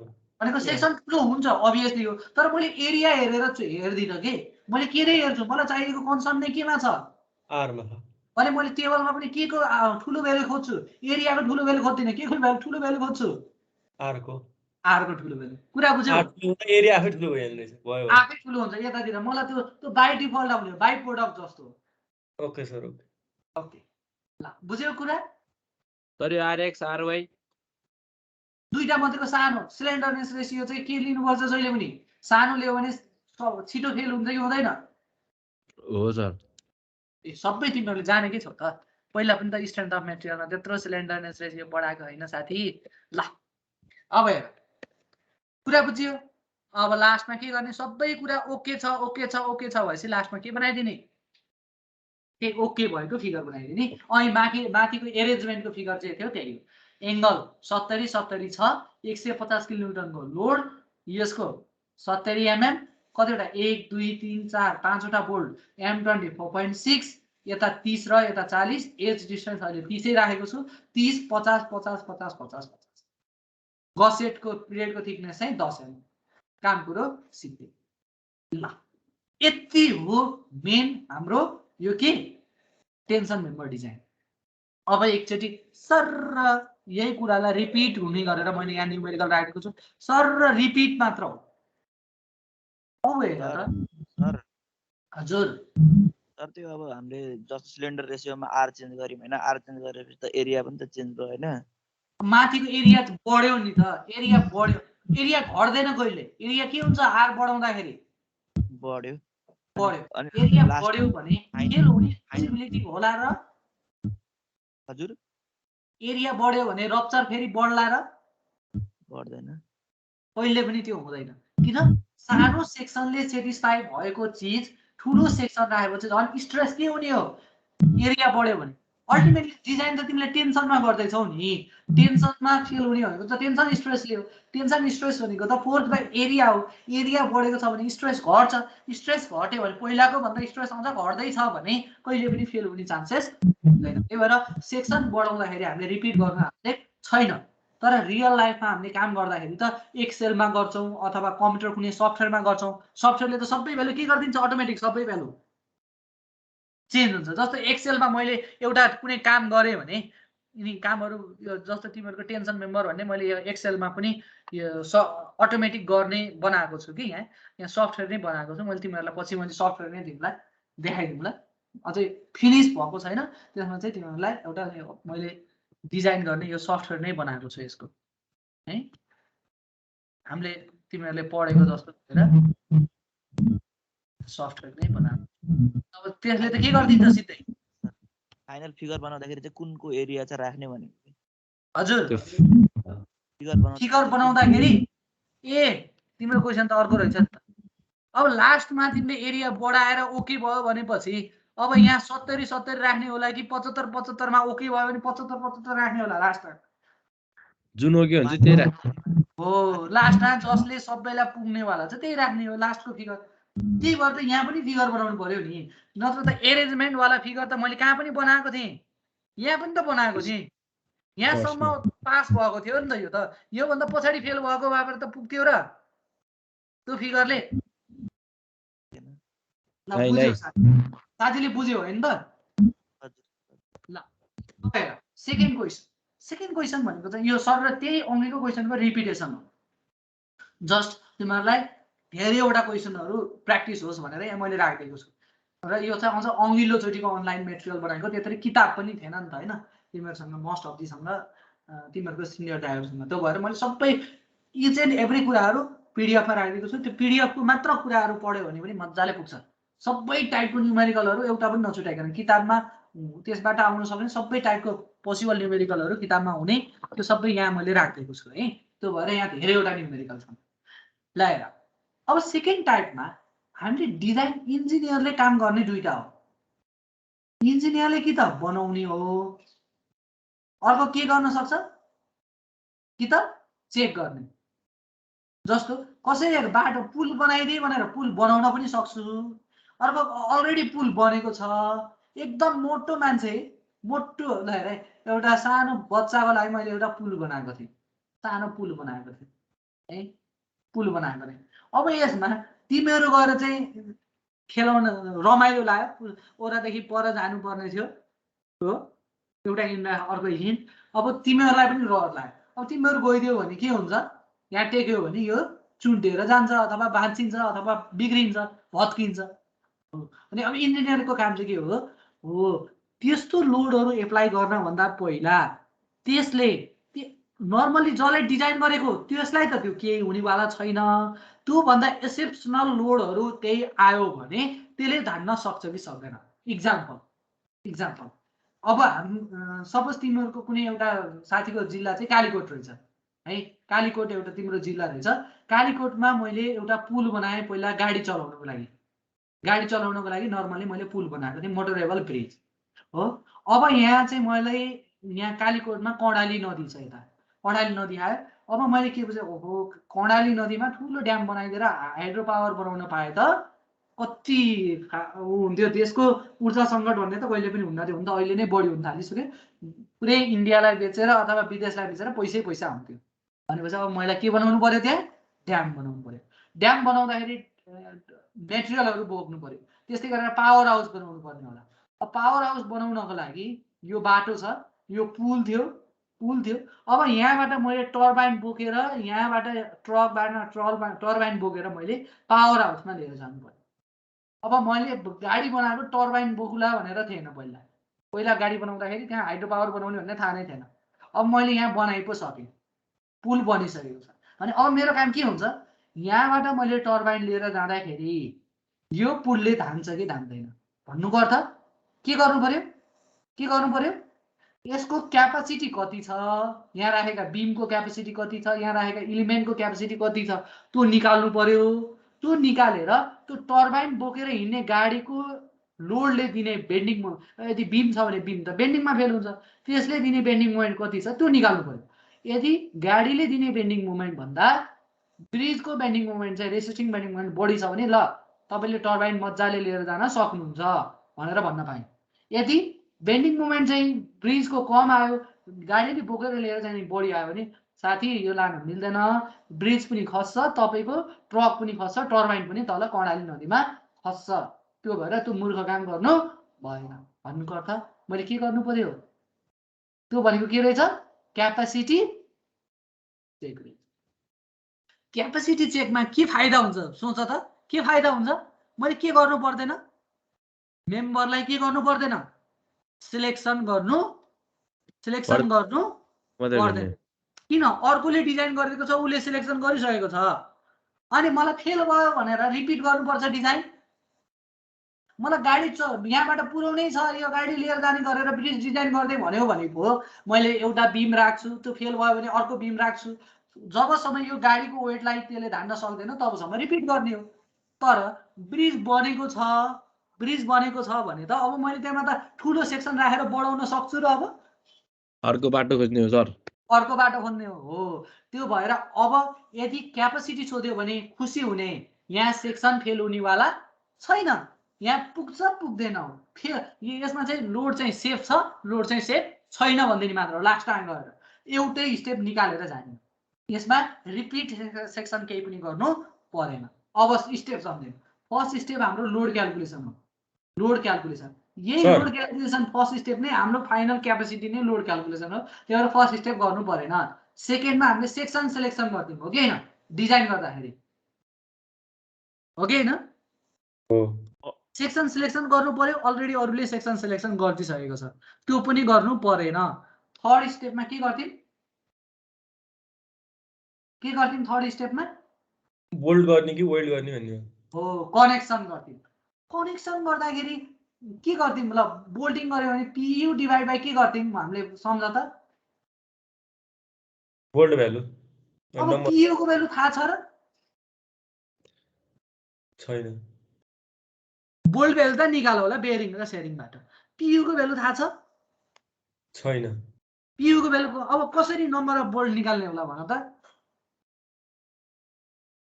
त्यो त पहिल्यै बनिसकेको छ नि त, किन निकाल्नु पर्यो, बन्ने होला नि गनेर बनेकोमा एउटा त बोल्डको भ्यालु अलरेडी दिन पनि सक्छ।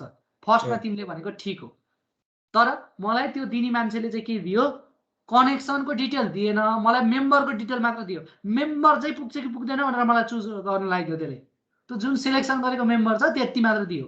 भन्नुको अर्थ मलाई कनेक्सन चाहिँ त्यसले दिएन, यतिवटा बोल्ड भनेर दिएन, नत्र त त्यो पनि दिनुपर्ने हो। फर्स्टमा तिमीहरूले भनेको एन्सर ठिक छ, यसमा नम्बर अफ बोल्ड पनि दिनुपर्ने, तर उसले चाहिँ मेम्बर चाहिँ फेल हुन्छ कि हुँदैन चाहिँ पत्ता लगाइदिए भनेको छ। भनेपछि अब मैले के बुझ्छु, कनेक्सन मेम्बरको लागि चाहिने जति सफिसियन्ट छ। मैले त्यही बुझ्ने हो कि होइन? हो सर हो। भने पियुको भेल्यु केसित इक्वल गर्न पाइन्छ? सम्झ त एकचोटि। फर्स्ट स्टेपमा हामीले के गरेका थियौँ? अघिको न्युमेरिकलमा पियुलाई केसित इक्वल गरेका थियौँ? टिडिजी क्रिटिकल छ। यदि लोड दिएको छैन भने कति होला लोड भन्दा मेम्बरले लिन सक्ने भन्दा बढी लोड एप्लाई गरेको होला र त्यहाँ छैन। भने पियुको भेल्यु जहिले पनि के होला? टिडिजी भन्दा ठुलो चाहिँ कहिले पनि नहोला। यति बुझ्न सकिन्छ? सकिन्छ सकिन्छ। हो। अनि अब पियुको भेल्युलाई निकाल्नलाई के गर्दा रहेछौँ? टिडिजी को value AG into FI by gamma M nought थियो कि थिएन? थियो। अनि एजी त यो सेक्सन दिएपछि एजी टेबलबाट आयो कि आएन? आयो। एफआई थाहा छ, गामा एम नट थाहा छ। हेर त कति मजाले मिल्यो। ल अब एकचोटि तर हेर गरेको 5 मिनेटमा हामीले सबै भिन्छौँ। अनि सर सुन्नु न, हजुर यसमा सबै त्यो किन चेक गरिरहनु पर्यो? एउटा कुनैबाट फेल भयो त फेल भइहाल्यो नि, तलपट्टि नगयो नि त भयो। त्यहाँसम्म त चेक गर्नु पर्यो नि त, फेल हुनेसम्म त चेक गर्नु पर्यो। र फेल हुनलाई कति लोड धान्ने भनेर भनेको छ र यहाँ क्वेसनले त्यसमा चाहिँ यतिको गाडी कुदाउँछु भनेर भनेको छ? छैन नि सर। यसले के भन्यो? सेफ लोड चाहिँ कति हुन्छ निकाल भन्यो। कति गाडी चाहिँ हिँडाल्न सक्छु, अल्टिमेट लोड चाहिँ कति लिएर हिँड्न सक्छु भन्यो। भनेपछि त मैले सबै निकालेर सबैभन्दा सानो भनेको अल्टिमेट लोड हो भन्नु परेको परेन? हो सर हो। ल यति क्लियर भएपछि हेर त, मैले सरर स्लाइड सार्छु। हामीलाई यही न्युमेरिकल सिक्नको लागि 2 क्लास लाग्यो, अलमोस्ट लाग्यो थियो भने अब 5 मिनेटमा यो न्युमेरिकल बुझिन्छ। हेर जसले बुझ्दैन सोध्छ फेरि। डायमिटर डी को value 24 mm, diameter of hole 26 mm, 5.6, 500 र 300 सबै बुझ्यो। एफयू को भेल्यु कति हुने भयो? 410 र 250। त्यहाँ गिभन नै छ। एमपिए भन्नु र न्युटन पर एमएम स्क्वायर भन्नु सेम। ओके, अब मैले सेक्सन चुज गरेँ। सेक्सन चुज गर्नुपर्ने छैन, दिएको छ। दुईटा 75 75 8 को, दुईटा 75 75 8 को दिइसकेपछि त्यसको भेल्यु हेर त कति दिएको छ टेबलमा। टर्म स्टिल टेबल हेर त कति दुःख गरेर बनाएको छु। स्टिल टेबल यही छ। 75 75 8 को एरिया कति छ? एरिया 11.4 cm स्क्वायर रहेछ कि नै? 1140 mm स्क्वायर। दुईटाको भएको हुनाले इन्टु 2 गर्दाखेरि कति आयो? 2280 mm स्क्वायर। दुईटा एंगल युज गरेको हुनाले यहाँसम्म ठीक छ? 2 एंगल 75 75 8 भनेको दुईटा युज गरेको छ भनेपछि त 2 ले मल्टिप्लाई गर्नु पर्यो नि। ठीक छ यति? ठीक छ सर। ल अब टिडिजी भनेको AG FY by gamma M nought हो। त्यहाँबाट आयो 518.18। यसैलाई नै मैले के भन्न चाहन्छु? Since the load is not given, that is section given in such case, के भनेको छ? we should design the connection for the full gross strength. जति यसको क्यापेसिटी छ त्यतिको लागि चाहिँ मैले डिजाइन गर्न सक्छु भनेर लेखिदिएको छु त्यहाँ मैले रेड अक्षरले। अब त्यति भइसकेपछि अब यहाँ हेर त। ल त्यो पनि सिध्यो। अब त मैले के निकाल्नु पर्यो? Bold value. बोल्ड भेल्यु निकाल्दा एउटा स्टेप चाहिँ यहाँ क्वेसनमा हेर, क्वेसनले के भनेको छ एक स्टेप हेर अनि बुझ्छौ। यहाँ मैले दुईटा कम्पेरिजन गरेको छु। दुईटा एंगल कसरी राख्न सकिन्छ फिगर हेरौँ है। दुईटा एंगल मैले कसरी राख्न सक्छु हेर त। एउटा यो गसेट प्लेट छ भने एउटा हेर है, एउटा एंगल यता, अर्को एंगल यसरी राख्न सक्छ। दुईटा एंगल राख्ने कि राखिन? राखेँ सर। एउटालाई यहाँ कनेक्सन, अर्कोलाई यहाँ कनेक्सन गर्दै पनि भयो। अर्को मैले के पनि गर्न सक्छु थाहा छ? के गर्न सक्छु होला?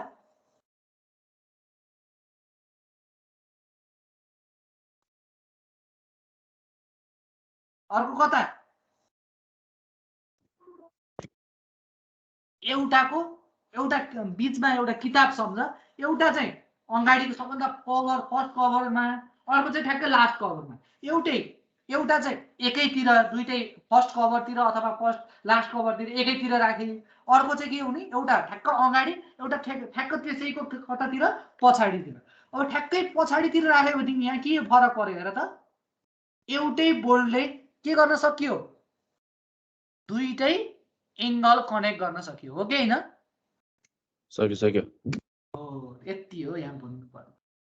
शियर प्लेन फरक पर्छ, number of shear plane first केसको लागि यसलाई के भन्छ सेम साइड भन्छ यसलाई के भन्छ बोथ साइड यताको फेस पनि यता पनि फेस पनि बोथ साइड अथवा के अपोजिट साइड भयो भने नम्बर अफ सेयर प्लेन कतिवटा हुँदा रहेछन् दुईटा सेम साइड भयो भने नम्बर अफ सेयर प्लेन कतिवटा हुँदा रहेछन् एउटा त्यति अब बेरिङ र मैले त्यो दुईटैलाई कम्पेरिजन गरिदिएको छु यहाँ कम्पेरिजन किन गरिदिएको भन्दा यदि हामीले डिजाइन गर्नु पर्यो भने सेम साइड राख्दा राम्रो हुँदो रहेछ कि बोथ साइड राख्दाखेरि राम्रो हुँदो रहेछ भन्ने तिमीहरूलाई भोलि पर्सिलाई एउटा रिजल्ट पनि निस्कियोस् भनेर मैले त्यो दुईटै राखिदिएको छु हेर सेम साइड हुँदाखेरि सेयर प्लेन एउटा हुँदो रहेछ त्यही भएर मैले सेयर प्लेन लागि स्याङ्क पाने र त्यसबाट VDSP को भ्यालु निकाले 104 अब यदि बोथ साइड राखे भने त्यही सेयर क्यापेसिटी निकाल्दाखेरि एउटा स्याङ्क एउटा थ्रेडमा पर्यो भनेर माने त्यो निकाल्दाखेरि त्यसको सेयर क्यापेसिटी हेर त कति आयो 185 भनेको सेयर क्यापेसिटी बोथ साइड राख्दाखेरि के हुँदो रहेछ बढ्दो रहेछ यहाँ त सायद कसैलाई यो कन्फ्युजन छैन ओके अब यसपछि तल जाउँ है बेयरिङ क्यापेसिटीमा जाउँ है बेयरिङ क्यापेसिटीमा 2.5 kb d into t into minimum of यो kb को भ्यालु e एज डिस्टेन्स भनेको यो सबै तिमीहरूलाई थाहा छ अहिलेको जस्तै भइहाल्यो अब यहाँ चाहिँ एज लेखेको छु यहाँ चाहिँ ख्याल गरे यो इन्ड हो है यहाँ मैले तिमीहरूले अघि झुकिन्छौ भनेर माथिकोमा चाहिँ सेम युज गरेको थिएँ यहाँ चाहिँ यो भ्यालु 1.7 टाइम्स d नट नै युज गरेको छु है 45 30 युज गरेको छैन त्यो इन डिस्टेन्स हो एज भनेको अघि चाहिँ 30-32 बराबर हुन्थ्यो यहाँ चाहिँ डायमिटर 24 mm को छ 24 हुँदाखेरि चाहिँ यहाँ 30-32 आउँदै थियो 40-45 आउँछ अनि 30 राखेर 40 चाहिएको ठाउँमा 30 राखेर पुग्दैन त्यही भएर मैले एज नै राखेको छु 45 सकिन्थ्यो 1.7 d नट गर्न मजाले सकिन्थ्यो है कुरा बुझ्यौ अब यसमा अब यहाँ चाहिँ एउटा लोजिक के छ हेर है सेम साइड हुँदाखेरि थिकनेस कति हुन्छ अपोजिट साइड हुँदाखेरि थिकनेस कति हुन्छ त्यो दुईटा पत्ता लगायो भने मैले तिमीहरूलाई माने एन्सर चाहिँ तिमीहरूले भन्नुपर्छ यदि मैले गसेट प्लेटको थिकनेस चाहिँ मैले कति माने भने 12 mm फर्स्ट केसमा थिकनेस कति राख्ने होला भन त सेम साइड हुँदाखेरि सानो चाहिँ राख्ने 8 हो कि 6 हो कति थिकनेस अब तिमीहरूले हेर है अब तिमीहरूले यहाँ ध्यान दिनुपर्छ धेरैले दिमाग चाहिँ के लाग्छ सर यो गसेट यो दुईटा एंगलले बोकेको लोड गसेटको एक्लैले हो भने त 8 + 8 12 सित पो के रे 8 + 8 16 सित 12 पो कम्पेरिजन गर्नुपर्ने हो भनेर दिमाग लाउँछ तर त्यस्तो गर्न पाइन्न हेर है हामीले के भनेका थियौ एउटै लोड एउटै एरियाबाट हेर त यसको यो अर्को एरिया यो सेकेन्ड लेगको लोड त यहाँबाट पो ट्रान्सफर हुने हो एउटै ठाउँबाट ट्रान्सफर हुने हो र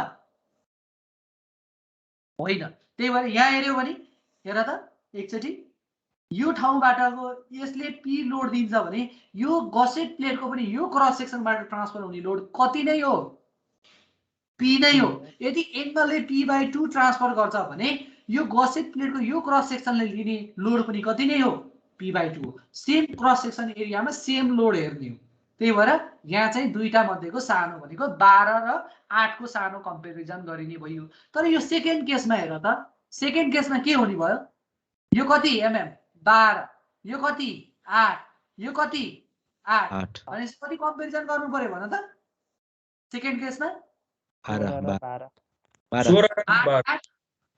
भनेको 16 र 12 पुरा क्लियर छ यस्तो मजाले क्लियर भएपछि बल्ल पढ्न पनि मजा मलाई पढाउन पनि मजा ल हेर अब त्यहाँबाट तिमीहरूले निकाल्यौ के त्यो दुईटाबाट फेरि बेरिङको भ्यालु बेरिङको क्यापेसिटीमा पनि सेम साइड कनेक्सन गरे भन्दा बोथ साइड कनेक्सन गरेको बेरिङको भ्यालु पनि के आयो ठुलो आयो अनि बोल्ट भ्यालु भनेको दुईटा मध्येको सानो भ्यालु अब नम्बर अफ बोल्ट निकालौँ है नम्बर अफ बोल्ट भनेको त फर्स्ट केसको लागि ल हेर है अब यहाँ पनि तिमीहरू झुक्किन्छौ यहाँ पनि झुक्किन्छौ नम्बर अफ बोल्ट भनेको त PU / बोल्ट भ्यालु हो कि हैन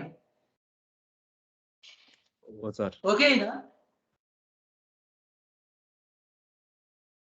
ल लास्ट यति 1 मिनेटको टाइम दिए PU / बोल्ट भ्यालु हो कि हैन यहाँ PU/2 किन गरेको होला कसैले भन्न सक्छौ मलाई यो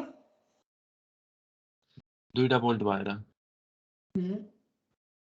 हैन के रे सर त्यो तलमाथि नै गरेछ नि त नि दुईटा एङ्गल भएर हेर त यसको यो बोल्डले त यसमा आएको मात्र लोड लिएर जाने त हो नि हैन यो बोल्डले त एउटा बोल्डलाई हामीले हेर्यौँ भने त यो बोल्डले त हामीले त बोल्ड क्यापेसिटी भनेको त एउटा बोल्डले कनेक्सन गर्ने लोडलाई लिएको हो नि त एउटा एङ्गलले कति लोड मात्र लिन्छ भन त टोटल लोड PU छ भने एउटा एङ्गलले कति लोड मात्र बोकेको छ यहाँ यो बोल्डबाट ट्रान्सफर गर्नलाई P/2 P/2 यो एङ्गलको लोड मात्र ट्रान्सफर गरे पुग्छ यो बोल्डले त्यो भनेको P/2 ट्रान्सफर गरे पुग्छ तर यदि मैले बोथ साइडतिर गरे भने के हुन्छ यसको पनि P/2 ट्रान्सफर गर्नु पर्यो यसको पनि P/2 यही एउटै बोल्डले ट्रान्सफर गर्ने हो कि हैन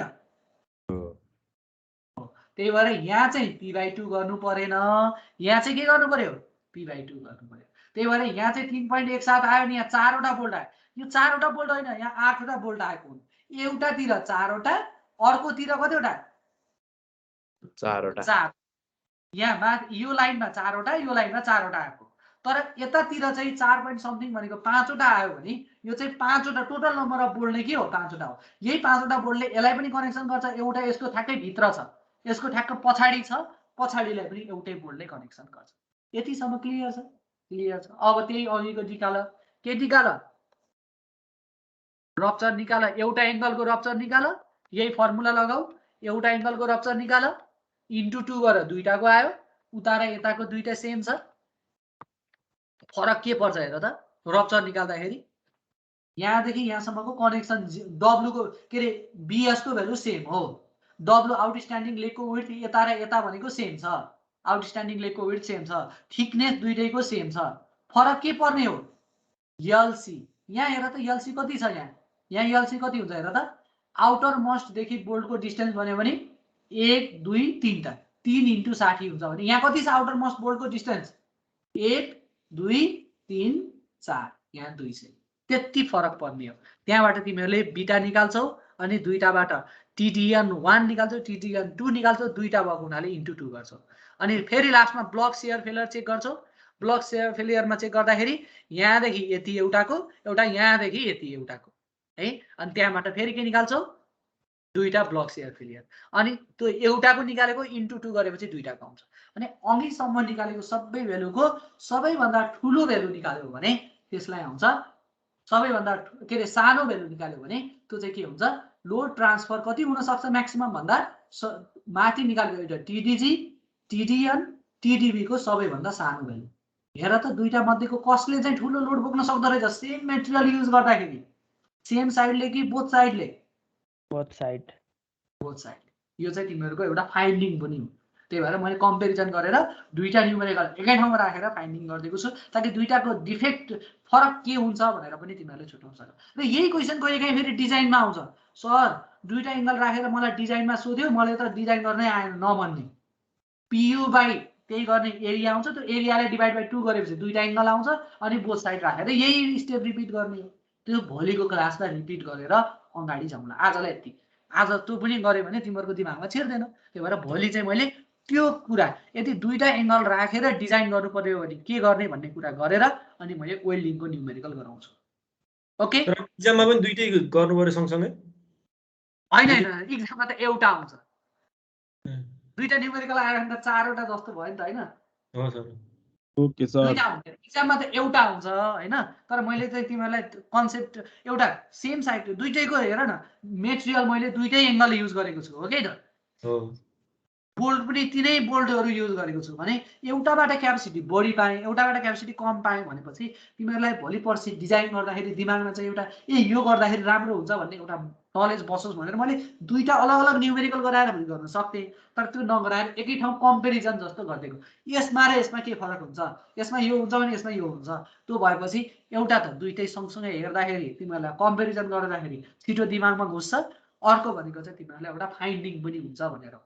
है त भोलि एक्जाम भोलिको क्लासमा मैले यही क्वेसनलाई थोरै रिपिट गरेर अनि वेल्डिङमा यदि अहिले हामीले कनेक्सन चाहिँ केबाट गरियो बोल्टिङबाट गरियो वेल्डिङबाट गर्दाखेरि के हुन्छ भनेर हेर्छौँ वेल्डिङबाट गर्दाखेरि केही पनि गर्नु पर्दैन ब्लक शेयर फेलियर हुँदैन च्यातिँदैन अर्को के त्यो रप्चर हुन्छ रप्चर हुनेमा चाहिँ W को ठाउँमा के रे BS को ठाउँमा W राख्ने हो त्यति हो अरू केही पनि फरक छैन सबै रिपिट छ लेन्थ अफ दि वेल्ड तिमीहरूलाई निकाल्न आउँछ थिकनेस अफ वेल्ड सबै आउँछ भोलिको क्लास त एकदमै इजी हुनेवाला छ त्यसपछि हाम्रो एउटा टपिक रहन्छ लग एङ्गल भन्नेवाला अनि टेन्सन मेम्बर भइन्छ।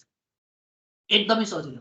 त्यही भएर फर्स्ट च्याप्टर बुझेपछि टेन्सन मेम्बर बुझ्न केही गाह्रो छैन भनेको यही कारणले गर्दाखेरि हो। एकदमै सजिलो छ। आजै हेर्ने है हुन्छ सर। पढाएको दिनै हेर्ने स्टिल